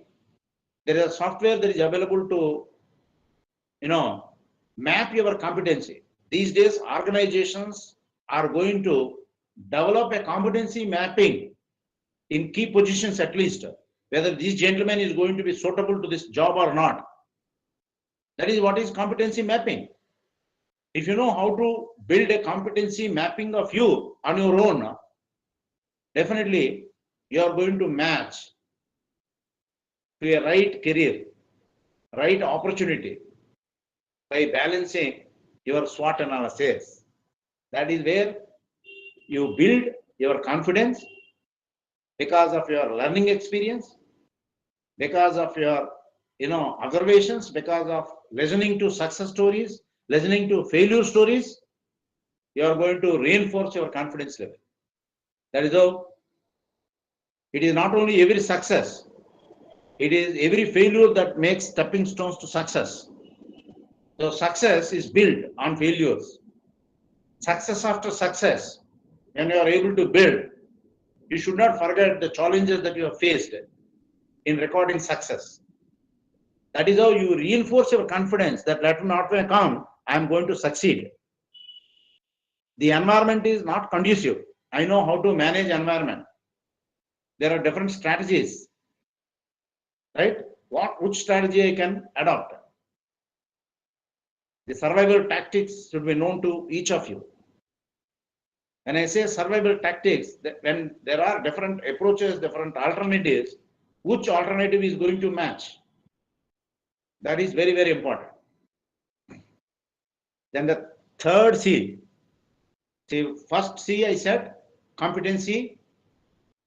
If you know how do I build my competency mapping, then if I maintain required level of confidence, then the third important thing is when you have competency, confidence, connectivity. The third C required to become successful entrepreneur is connectivity. Connectivity with the people. When I say people, customer connectivity. When I say people, connectivity with the government organizations, government offices, connectivity with general public, connectivity with stakeholders, connectivity with financiers, connectivity with technocrats, right? Connectivity with the markets, connectivity with the present, connectivity with the future. If you know how to connect yourself, if you know how to engage yourself, that engagement leads to success in entrepreneurship as a career. So those who are conscious of 3 C's, competency, confidence, and connectedness. Connectedness is very much required in entrepreneurship as a career. You know how important networking. Many a times, the successful entrepreneurs always say their success lies in their networking ability. Try to get understanding of what is networking. Networking of an entrepreneur can be regarded as the true net worth of individual. Networking is net worth. You need to substantiate how networking can be converted into a net worth of an individual. I may lose anything, but not my networking. If I have networking, I can survive anywhere in any part of the world, in any situation, however adverse the situation is. So try to connect yourself with the present market, future market, people, suppliers, customers, those who are aware of this connectivity secret. How can they connect? How can they maintain relationship? That is the focus happening today. You name an organization where CRM is not required. In any organization of any size, whether it is private sector, small, medium, large, public sector, government organization, even volunteer organization, religious organization, this connectivity is followed. That is how business organizations, even retail organizations, they are interested in CRM, customer relationship management. This customer relationship management today has become electronically managed relationship. You have ERPs available on customer relationship management. Can you name a bank where there is no customer relationship management department? Can you name an insurance company where CRM is not a function? Can you name a retail organization where there is no customer relationship executive? Can you name a direct marketing organizations where customer relationship is not given a focus? So for everything in business, that connectivity, especially the primary objective of any business is customer. You need to maintain customer relationship. So customer is the fulcrum. Customer is the king. Customer is the primary focus of any business organization. Is the reason why we need to maintain customer relationship. See why customer relationship is needed? Customer relationship is needed because primarily we want to sell to customer. Number two, I should know how do I acquire my customer. Your success is not over once you acquire customer. The challenging aspect is how do I maintain those customers? Customer acquisition, customer retention. Customer acquisition easy, customer retention is difficult task. How am I going to retain them? How I can prevent my competitors in taking away my customers? And normally all organizations, they focus only on customer acquisition, customer retention. But the third important element in customer management is how do I enhance my customer database? Through a satisfied customer, if he propagates with his word of mouth, free of cost, good qualities of this product, good qualities of this company, he is going to be a missionary salesman on behalf of this company. Therefore, he is going to bring in many more business. That is how today, the cable operators, you refer a customer, you get 10% discount in your next bill. Such offers are made because every customer is a potential salesperson. You are going to succeed if you manage your customer, if you look into customer needs, ever growing, which are not static. That is how market is dynamic. In an ever growing needs of the market, how you are going to make your offering matching today, tomorrow, beyond, forever. As long as you deliver expectations of the customer, you not only provide satisfaction, you also make customer delightful. And it is not only a customer delight, and how this delight can be taken to the customer enhancement level, right? That is how a customer can be made an advocate of your products, your company, your brand. That is the CRM ladder. Highest CRM ladder is how you can convert a potential customer into an advocate of your product. These are the secrets of success. This is what is connectivity mean. Therefore, all you need to learn, how do I look at 3 C's? Competencies, then confidence, then connectivity. 3 important C's I explained to you to become successful in your career, right? Suppose not only on stress,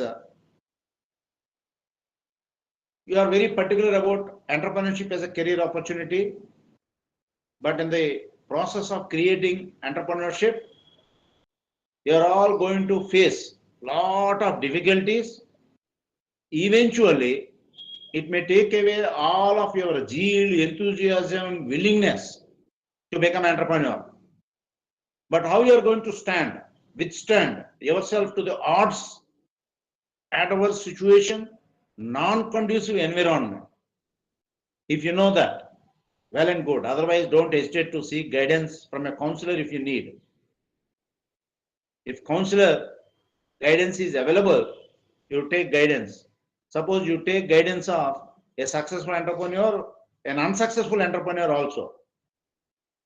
Or there are mentors who can nurture entrepreneurship qualities in you, who will guide you on the eventualities, the risk of taking entrepreneurship as a career, what difficulties they have faced and what difficulties right now you are going to face because of the change in environment and circumstances.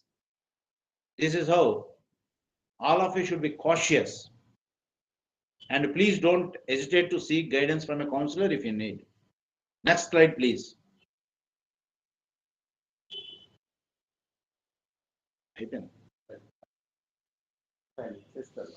May I ask the organizer to the class session there are 100 people now. Any questions? Welcome. Ravi is May I ask questions? Yeah. Participants, if you have any questions, please. Well, I leave at least 30 minutes for a discussion, or you try to write on a piece of paper. Be ready for interaction, right? Sir, there is a question in the chat box, sir. Yeah. Sir, Somebody asked.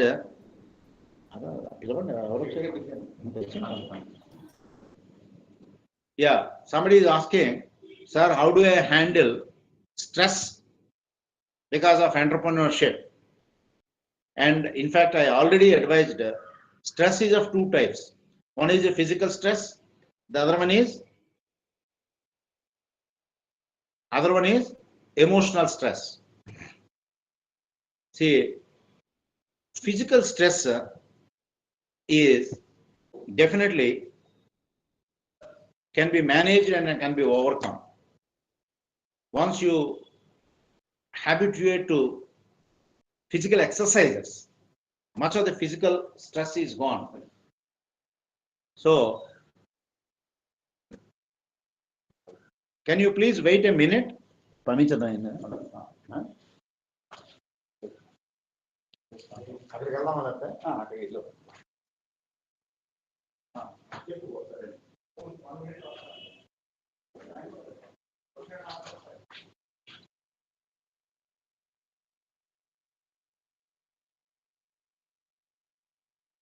Sir will be joining within 1 minute.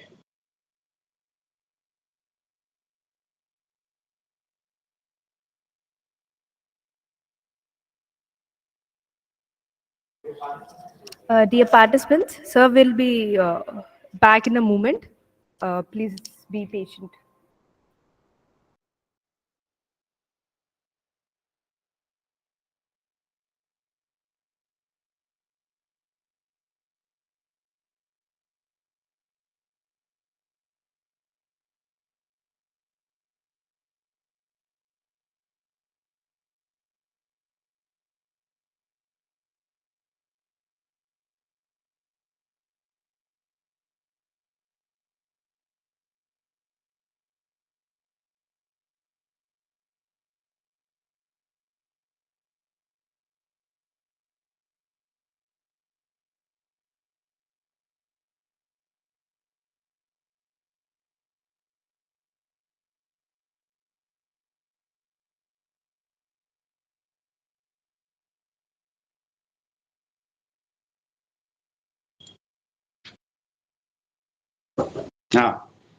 Yes. So, are you there? Yes, sir. Yeah. I am answering the first question. First question is, how do I handle stress caused by entrepreneurship? As I said, entrepreneurship characteristics, all of you should examine before you become an entrepreneur. What are the prerequisites? So that is how not everybody is going to become entrepreneur. Why? Those qualities are required. If you do not possess those qualities, if possible, acquire those qualities. Until such time, you never venture into entrepreneurship as a career. Entrepreneurship is synonymous, as all of you know. When you read success stories, only success. But As a teacher, I came across several students of mine who wanted to take entrepreneurship, left in the middle because of the distress, because of the stress created, because of the threats that they have undergone. They discarded the entrepreneurship as a career and joined, employment. So if you are made fully aware, this is what going to be the difficult task in entrepreneurship. If you are ready to face those difficult situations, and if you know how to deal with people, manage people, understand markets, understand customers, understand suppliers, understand the machinery framework. There are people who make with the framework advantages. There are people who could not handle framework. As a result, they fail in gaining any advantage. So those who understand system of entrepreneurship, they succeed. Those who fail to understand system of entrepreneurship, they become unsuccessful. So first of all, one should be very clear what is expected of an entrepreneur. Believe me, entrepreneurship is such a task. You are going to provide employment, you pay salaries to your own staff. You are going to borrow by convincing a banker the financial resources. And you are going to study the market. You manufacture a product which is in great demand. By the time you launch an alternative product and better product, superior technology is available. What will happen to your market estimation, sales? And how will you survive this crisis? So that is how people, they discard and ruin their career. So you have to be prepared. When you are preparing plan A, you should be fully ready with plan B. If you do not have plan B, you cannot succeed in all attempts, in all cases, in all situations, in all markets. As I said, when you are fully aware that every plan that we are going to initiate, however wise you are, however sound you are, however practical you are, is there any guarantee? Every plan need not take you towards success. That is all. When 2.5 lakh people appear for CAT examination, or more than 10 lakh people appear for UPSC civil service examination against 700, 800 vacancies, everybody has equal chance, but there are only few who are going to succeed. Very similar entrepreneurship. Never think that every enterprise created by every entrepreneur is going to become ultimately successful. One should be prepared. One should not lose patience. One should not become, pessimistic with, limited success or no success. You have to correct yourself. And how I can rise from my failure, taking every failure is a stepping stone to reach the success. Then you never lose your confidence. As someone said, a worst bankrupt in the world is not one who loses money. Who is a bankrupt? One who has more borrowings than money net worth. Therefore, he files a petition in the court that these are my assets, these are my liabilities disproportionate to the assets, therefore save me. He is called a bankrupt. Worst bankrupt is one who loses hope of life. You may take anything. If I have a zeal, enthusiasm in my life, I know how to swing back and make my own life. If not in X manner, Y manner. If not in X opportunity, Y opportunity. Right? If not entrepreneurship, I know entrepreneurs who are not very successful, subsequently when they joined organization, they used to CEO level. That means their competencies and skill set unmatching to become entrepreneurs, but very much matching to become executive, successful executive. So people should not sink because of one failure. And who knows, if one window is closed, there are 3 more windows which can be open. Or there may be a door which is open, much bigger than window. That should be the attitude of the person. That should be, value system of life. One should not feel bankrupt because of one failure. Failures are many. Success stories are few in entrepreneurship. Still, all those entrepreneurs who are failures today, they can become very successful in their next endeavor. That is how, till the age of 65 years, all of you know, the gentleman who started KFC could not succeed.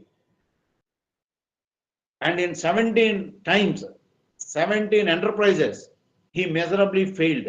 At one point of time, he wanted to commit suicide. So at that stage, somebody gave a small idea that has worked. How he successfully built the empire KFC and sold, of course, but still that the same old gentleman logo. No logo is available, his own photograph as chef. How he succeeded. The same, star category hotel which refused to keep in their menu list the item produced by this chef, signed MOU for marketing all over the world. Therefore, we do not know where the life turning point is going to be there. And at that particular point, definitely, persistently, one should pursue the entrepreneurship goals. And everybody advises only risk-taking ability of entrepreneur as a prerequisite. But I say, perseverance is the real quality required to entrepreneur to become successful. You should have enthusiasm and the vigor and the strength in you. I may not succeed if I fail this event, endeavor, and there is next opportunity that is going to welcome me. I'm going to become successful. That should be your attitude. So stress management, as I said, if it is physical, you take sleep enough, eat light food, digestible food, and spend time on your health, be conscious of your health. You are going to handle your physical stress. If you burn out too much, reduce it. Time management should be there. If it is psychological, emotional, you try to resort to, introspecting yourself. What is causing my emotional stress? How can I overcome this? Can I do it on my own? Can I take the help of even psychological advisors or career guidance that is available in the market? Right? There are experts who can understand what is your emotional stress, psychological stress. That is going to create trouble. The psychological stress may lead to affect adversely your physical health also. So your creativity in turn may go. How do I maintain my creativity? How do I balance my emotions? Those who cannot balance emotions, I'm sorry, cannot succeed in any of their life ambitions. Emotional balance is very, very important. It is not IQ, it is EQ. That is going to make you a well-rounded personality. Intellectually, you are very extraordinary, but emotionally, you are weak. You may not succeed. So how do I balance my EQ and IQ is going to be a matter of great concern. As long as you know how to balance, you can overcome stress. If you cannot balance on your own, better you approach a psychological counselor who is going to guide you. What is your present state of emotional, distress? Why some people always think negative aspects, Why some people always think about positive aspects? Both are equally bad, both are equally good. There are sayings in Telugu or English, right? See, if you think too much about negativity, you never make a step forward. If you think too much about optimism, bottomless thinking, invariably you fail. So both are equally bad. How do I balance these two aspects? And how I can be realistically optimistic? That is going to be a great concern, right?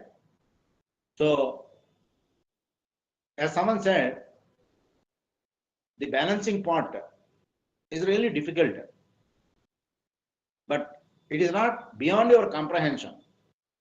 When you are undergoing physical stress, when you are undergoing mental stress, both are known to you. If you are critical of on your own, if you know how to recognize your physical stress or mental stress, and whether this stress is causing because of the situation, because of the people, because of over ambition, because of underestimation, right? Because of conservatism, because of liberalism, you try to introspect. There can be auto correction by yourself. If not, you take guidance of counselor. That is my sincere advice to you. But definitely, entrepreneurship as a career is stress causing, because everything is not going to happen according to your whims and fancies, your own plans, your own strategies. How do you handle such situation? You wanted licenses to be given in 1 month time, but licenses took 6 months time. What will happen? This delay might have costed you. By the time somebody else may copy your product in the market, and you who has networking has started. As a first entrant in the market, he got an advantage, but not you. That is how you can think of balancing your physical stress, mental stress, recognizing at what stage you are undergoing stress, which situation is causing a stress, how I can handle such situations and make myself ready and live up to the expectation of me and my stakeholders makes you successful career in entrepreneurship. Any other questions? Yes, sir. There is another question. Yeah. How to manage stress triggers while having multiple deliverables at single point of time? Yeah, of course. In fact, there are many reasons which may contribute to stress in any individual. As I said, first of all, suppose imagine yourself as an entrepreneur planning to start some food venture, and license from food processing authority you expected in 3 months time after rigorous testing. Because of some bureaucratic systems, this has become delayed. As a result of delay, the person with whom you have MOU gave an undertaking to the licensor that you start paying after 30 days. So there is an obligation on payment of license fee or a franchisee fee, or you already hired a retail outlet where you can keep this food item. You are asked to pay rent, whether you started business or not, is a capital expenditure, not a revenue expenditure, and that is going to mount your risks, your losses. Or that house owner or the site owner may ask, since you have kept 6 months vacant, you please vacate. Then again, going to a new place may not be viable. Since you received a notice as per MOU, you may undergo stress. Already I made an investment for interiors. How will I destroy those interiors and also pay 6 months rent without starting a business? Or there may be power provider, license is issued, right? You wanted to start, but power connection is not available. There may be a problem. They may ask, since you are consuming huge power, you have to create a separate, transformer. the transformer cost is going to handle 5 lakh or so, maybe an additional commitment that you never visualized. As a result, your break-even analysis, your cost volume profit analysis is going to change. So these are all going to cause stress and strain, undoubtedly. Together, a person, if he is experienced, he knows how to take all these initial losses. Therefore, from income tax authorities, they are called preliminary expenses. If you prepare a project report, in the project report, there should be a contingency plan. That is what a banker asks in a DPR. Suppose if your sales are not up to 100%, if your sales are only 60% forecasted, how will you adjust your operating costs, operating expenses? So you need to know at what production level, how much is the cost, operating cost, and what type of relationship between fixed costs and revenue costs, variable costs, and total cost. Accordingly, price can be fixed. But what is market price, going price, competitive price, and what price you can sell is also important. That is what cost to volume profit relationship is dependent on your selling price. If I revise my selling price, always there is a demand theory. Higher the price, lower the quantity, lower the price, higher the quantity. How am I going to realign my cost calculations? Accordingly, the sales revenue for coverage of my marginal cost, my variable cost, my fixed cost, and my margins. And initially, first 2 years, you have not anticipated any profit. But still, where there is no scope for profit making, how do I minimize my losses? In first year, if I make 10% loss, second year it should be 5% loss, and by third year it should be 0. That is called break even. And fourth year, it should post 5% profit margin, and fifth year, if it is 10%, that is ideal, net. That is our calculation should be there. If all these are causing together a stress in you, you need to know how I can prioritize these activities. And for every plan, there should be a backup plan. For every strategy, there should be an alternative strategy. That is how, for every career, there is also a supportive career. Suppose your family is supporting, right? That is how some people, they work, they learn, then they come for entrepreneurship. Straight from studies, if you enter into entrepreneurship, you can listen to only failure stories. That is how an experienced person always advises that after studies, you work for some time, learn things practically, understand intricacies of managing business, then only you enter into business opportunity. That is how you can minimize. When you are prepared for yourself, all the eventualities which are listed, there is no stress. Eventualities are consequences which are not listed when you come across, definitely you undergo stress. But again, not every failure or every deviation is going to cause equal stress. What causes highest level of stress? So getting license may be highest stress. How do I manage? Through networking, to approaching appropriate authority, right? Convincing the administrative machinery. See, how do I get incentive, financial incentive? There are so many SSI, small scale industry promoting agencies. If in the event of delay, I can go to district collector, ask for window clearance of all licenses within a stipulated period of 20 days, all 17 licenses.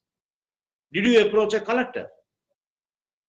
And what advice the district administration has given?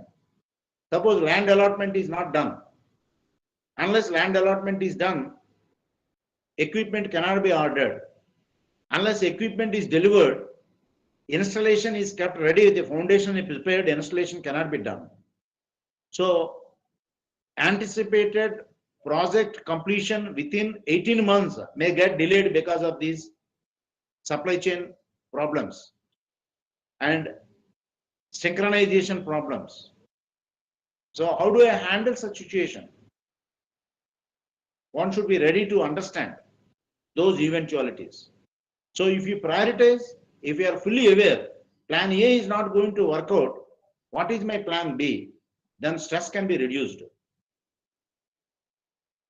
Multiple stress triggers can also be handled on the prioritization. What causes highest stress? You remove. If you know how to remove. If you do not know how to remove, take advice of the counselor. Then definitely you are all going to, once you break up total stress, 50% stress is because of this factor, and rest 10%, 10%, 10% because of 4 minor stressors. Removing minor stress is easy, but how do you handle the major stress? You have to prioritize. Accordingly, you prepare your plan. And multiple stress, definitely they cause huge stress on individual, but if you know how to prioritize them, if you know how to handle them, if you break a bigger problem into smaller problems which can be handled, if you cannot handle on your own, take help of people who are on your network, both officially and unofficially. Definitely you are all going to handle, right? Somebody is asking how can identify entrepreneurial qualities in a person. I say first one should have entrepreneurial attitude. What is entrepreneurial attitude? Always people who wanted to live on their own, stand on their own legs, not to serve an employer, to become an employer. With that strong attitude only people can become entrepreneurs, number one. Number two, people who can make at least 20% of the total project investment. 100% if I borrow, there will be problems. People who are good at financial management, at least to some extent. People who are good at market study, behavioral aspects of consumer and your own employees. Your own employees management is critical. Human resource is a key to succeed in enterprise. So people who are good at managing human resources are going to succeed. Similarly, people who are good at management of finances, financial resources, mobilization and their use, both are to be done. Not everybody is good at finance. If you are good at finance, marketing, you are weak. You take somebody's help. Make it as a partnership venture rather than sole enterprise. So if you take expertise of finance, marketing, operations, people who are good at operations need to be good at marketing and finance. So if you combine expertise, but entrepreneur is a generalist, fundamental knowledge you should possess in all these areas. Unless you do that, you can never succeed in entrepreneurship. Little amount of finance, little amount of accounting, little amount of marketing, little amount of operations management. Unless you combine, you're not going to be a good entrepreneur. Entrepreneur should have rather holistic perspective on general aspects, if not a specialized domain knowledge. Then only you succeed as an entrepreneur. On the top of the list, entrepreneur should have the ability of risk taking. What are these risks? Always when I say risk of only financial loss people calculate. No, apart from financial loss, there is also psychological cost. If in the event of failure, what will I become in the eyes of society? Am I going to be branded as a failure personality? There's a psychic cost. You have to think, whether family support is there or not, whether you have a backup plan. If I fail in my business, do I excel in my entrepreneurship? If I fail in entrepreneurship, do I have employment opportunity within India or outside? There is people who failed in India as an entrepreneur, when they went abroad as an entrepreneur, they succeeded, because you are not successful in this environment, but you are successful elsewhere in another environment. That American environment, small business administration is highly conducive, whereas in India, policy framework is sound, but implementation is very weak. Therefore, you have failed because of the corruption, because of the favoritism, right? Because of the delay beyond permissible period. This has costed your project, however innovative. Your innovation is duplicated, copied, but there is no machinery that is going to take this aspect into consideration to protect your interest. Therefore you are failure in India, but you are successful, very successful in America. That is how I have seen some of my MBA graduates who failed miserably in India, they succeed successful in countries like Germany, countries like Turkey, countries like USA. You understood? So this is how you have to check what entrepreneurial quality. Your entrepreneurial quality is good, but environment is not good, situation is not good, or you are too much optimistic. You are not looking at the other side of the coin, and little amount of cautious nature. Your conservatism, principle of conservatism is also important as an entrepreneurial quality. And moreover, never think that entrepreneurship is a career. In the first year itself, you drive a Mercedes-Benz car and you employ a secretary and all those facilities like CEO you enjoy. Many entrepreneurs are of the view that they start their business, they imagine themselves as CEOs of big companies. No. You have to struggle for existence. You have to survive. You have to prove your mettle. Once you have proven your mettle, succeeded for longer years, then you grow. Your growth is based on your sustainability. First, your aim should be sustainability, then you can plan growth. Therefore, you need higher levels of perseverance. Perseverance. One should not leave anything in between, and you should see the end of it. Until such time, never lose your tolerance. People should highest levels of tolerance can only succeed. I know an entrepreneur who never wanted to stand before a district collector. He may be a district collector. Why should I stand and with the folded hands? I never call even district collector also sir. Right? Then those qualities are to be avoided. You have to know what is your ego, how you can manage your ego. If you fail to manage your ego, you are a failure in business. You cannot manage your business at all, because in business you have to deal with egos of many, including customer ego. If you are not good in that aspect, you are not going to be fit into entrepreneurship as a career. So risk take, normally people say entrepreneurship is synonymous with risk taking ability. No, it goes beyond. Suppose if family support is there, women entrepreneurship, husband support is there, father support is there, brother support is there, definitely they succeed. And how much emotionally you are supported by your own family, by your own peer group, by your own friends, by your own society, it makes all the difference. How managed multiple deliverables at a single point of time. That is, you have to break, you have to prioritize,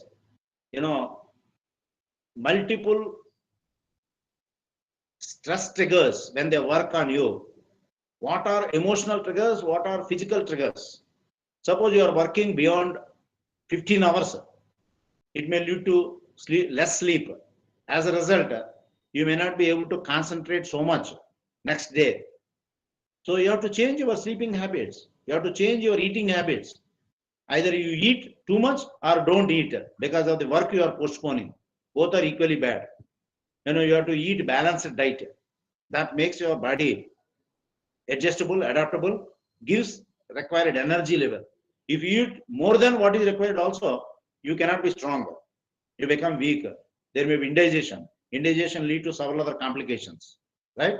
That is how the stress triggers while having multiple deliverables at single point of time, if you analyze properly, systematically, sequentially, logically, definitely you can address each of these and you can solve.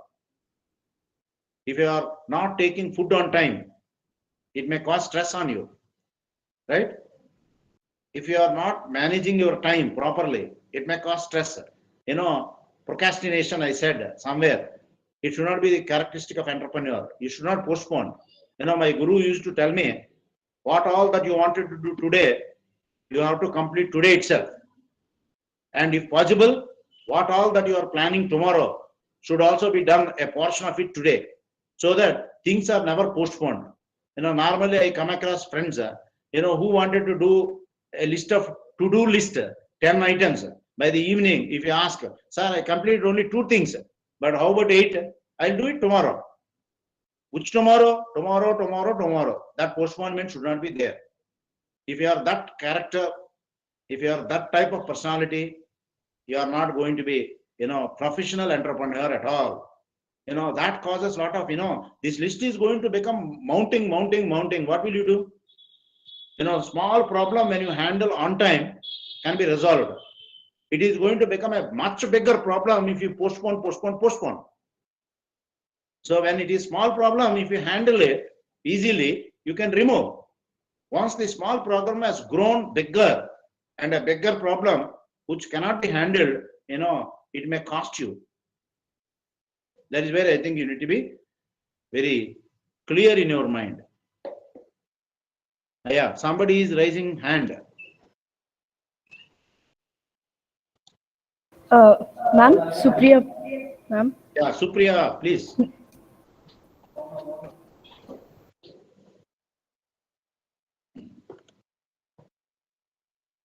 Supriya, raise question. I think she's not there in the meet, sir. Yeah, she raised a hand. Still it is there. Yeah, okay. Anyhow, any other questions? I think that's it, sir. We can wrap the session. Someone said, asked a question, how can you identify the entrepreneurial qualities in a person? In fact, there is a list of inventory which is available, right? List of inventory of qualities required to become entrepreneur, which are called ideal qualities of an entrepreneur. Although they are not mandatory, but there is a list available by and large by observing those successful entrepreneurs. Based on their characteristics, the list is prepared. I advise you, search on Google ideal qualities of entrepreneur. Whatever I covered till now, that sincerity, discipline, character, perseverance, positive mind, leadership ability, managing human resources, managing financial resources, risk-taking ability, which is synonymous with, that is what I explained right from the beginning. Risk-taking ability of an individual. Not everybody is good at taking risk. Again, risk, I said, it is not only financial risk, psychic risk also. In the event of failure, because you are answerable to your parents, to your friends, if I fail, what will be my social status? Is going to be a psychic cost, right? It is not only career cost, it is not only financial cost, psychic cost is also there. There is no respect to people who fail in their business endeavors. If you are successful, everybody praises, everybody appreciates. If you are unsuccessful, there is no sympathy extended, believe me.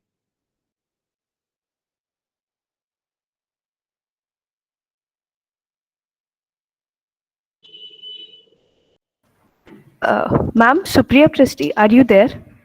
Yeah, they are asking any other slides. I think this is the last slide. Ma'am? Yeah, any other slide? No. Hello, ma'am. Yes, Yes, ma'am. You can respond now. You can ask your question. Yes, ma'am. Thank you for your availability. Thanks, personality. Ma'am, you can go ahead. Go ahead with your question. 5 minutes. 5 more minutes to go. Please, quickly you ask questions. Any, if you have. 80. Ma'am, Supriya, ma'am, you can go ahead with your question, ma'am.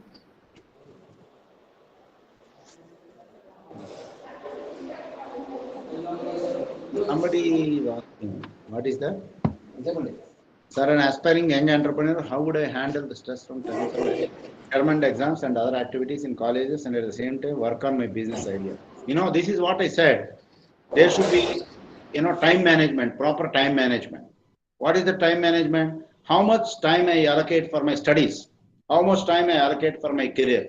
One American professor who taught me always used to tell, how much time you devote in a weekdays towards building your career and how much time you are for studies, how much time you allocate for your relationships, social activities, how much time towards your parents, how much time you spend in libraries, right? Only for studies? Libraries are not only meant for referring textbooks and references. Library is a place where I think much of your personality can be groomed by referring to general books. And he said, what are your habits? Book reading. How many books you read? What are the books you remember, which you have read during the last 1 year? Do you have any plan for reading books referred for your not only studies, even for your personality improvement? That is the question. Suppose when I was doing my MCOM, somebody asked, have you read Dale Carnegie, How to Win Friends and Influence People? Till such time, I never heard of this title, but that book has come into print almost 20 years ahead of my MCOM doing. So then I bought and I read. Then I understood what is this book is all about, right? Then somebody asked me, have you read, biography of Mahatma Gandhi? Then, of course, I read, but not so seriously. But now I took it seriously and I read. Similarly, History of Time by Stephen Hawking, who invented black hole theory, right? I said I am not a scientist, so why should I read? No. The professor told me that is not for scientists, that is only for non-scientists like you. You have to read this book, right? So immediately I bought and read. Then somebody asked me when I was doing my research, have you read this 7 Habits of Highly Effective People? Then immediately I bought this from a roadside second-hand bookshop. Then I realized how important what I missed. What are these 7 habits? Then another professor asked me, have you read 8th Habit, which is released in sequence of 7th Habit? How you can be, become great, right? What is that greatness? How one can be great? This is the theme of that book. That is how there are good books which are suggested. Similarly, You Can Win, Shiv Kara, right? And the recent book, one professor gifted me, right? At this age, I am reading How to Live in an Honorable Way. This is the recent book of Shiv Kara. And if you read, then you will come to know how do I maintain my self-pride, self-respect, self-worthiness, self-esteem. This is the focus of the book. You have to definitely, by reading books, you are going to improve your personality. What is required today? Well-rounded personality, matching to any profession or entrepreneurship. See, if you are very specialist in one particular area, at the best you can become a scientist, but not an entrepreneur. An entrepreneur need to have well-rounded personality with at least a basic knowledge of all functional areas. What I said, like management, marketing, finance, HR, and accounting, operations management. Unless you have, basic knowledge in these areas, you can never become a successful entrepreneur. Anything else? I think that's it, sir. We can wrap up the session. Time is also up. Yes, sir. Yeah. So, sir, thank you for being here today, sir. We are very fortunate to have you today. So, not just about stress management, but you have covered a lot of things today. Yeah, I wanted to link stress management to that of entrepreneurship career. Because in entrepreneurship, when you take as a career, stress is very much present. Undoubtedly. You ask any entrepreneur, whether he is successful or unsuccessful, at one stage or other, all of them must have undergone stress. Suppose you take success stories like Infosys. You read the success story of Infosys of Narayan Murthy, and he borrowed money from his own wife's jewelry. He pledged jewelry and started this venture for 70,000 rupees. That is what you read. He started with 4 friends who are partners. And that is how he has succeeded in life. Today, what is Infosys? A global firm. But you ask him, he has undergone stress and strain. He never say, entrepreneurship is a bed of roses, on which he has walked and grown today's size. You talk to Nirma Group, Karsanbhai Patel. You know, that Karsanbhai Patel was selling utensil cleaning powder for 50 paise in Ahmedabad city by going around in his own bicycle. He was driving, no assistant. He was delivering these utensil cleaning packs. Gradually, he entered into, detergent making, meant for very low-end class who cannot afford surf those days. He was selling, by pinning in a very loose form, unbranded, half-kilo packs, right, for 3 rupees. That is how today Nirma is an empire, big empire. But he has undergone several difficulties. Facing detergent powder competition from such a multinational company, global level company like Hindustan Lever or Unilever, right, is not so easy. But he could succeed. That is how there are success stories and failures also. If you go through them, you will come to know how much stress they have undergone, how they have handled the stress, and how they succeeded in their life. Right? Yeah. Yes, sir. So I once again thank you for being here. Yeah. So I think we can close the session, sir. Thank you very much. Nice of you. I wish all of you best of luck. Thank you, sir. And dear participants, please be back by 2:30 sharp. Thank you, sir. Thank you, sir.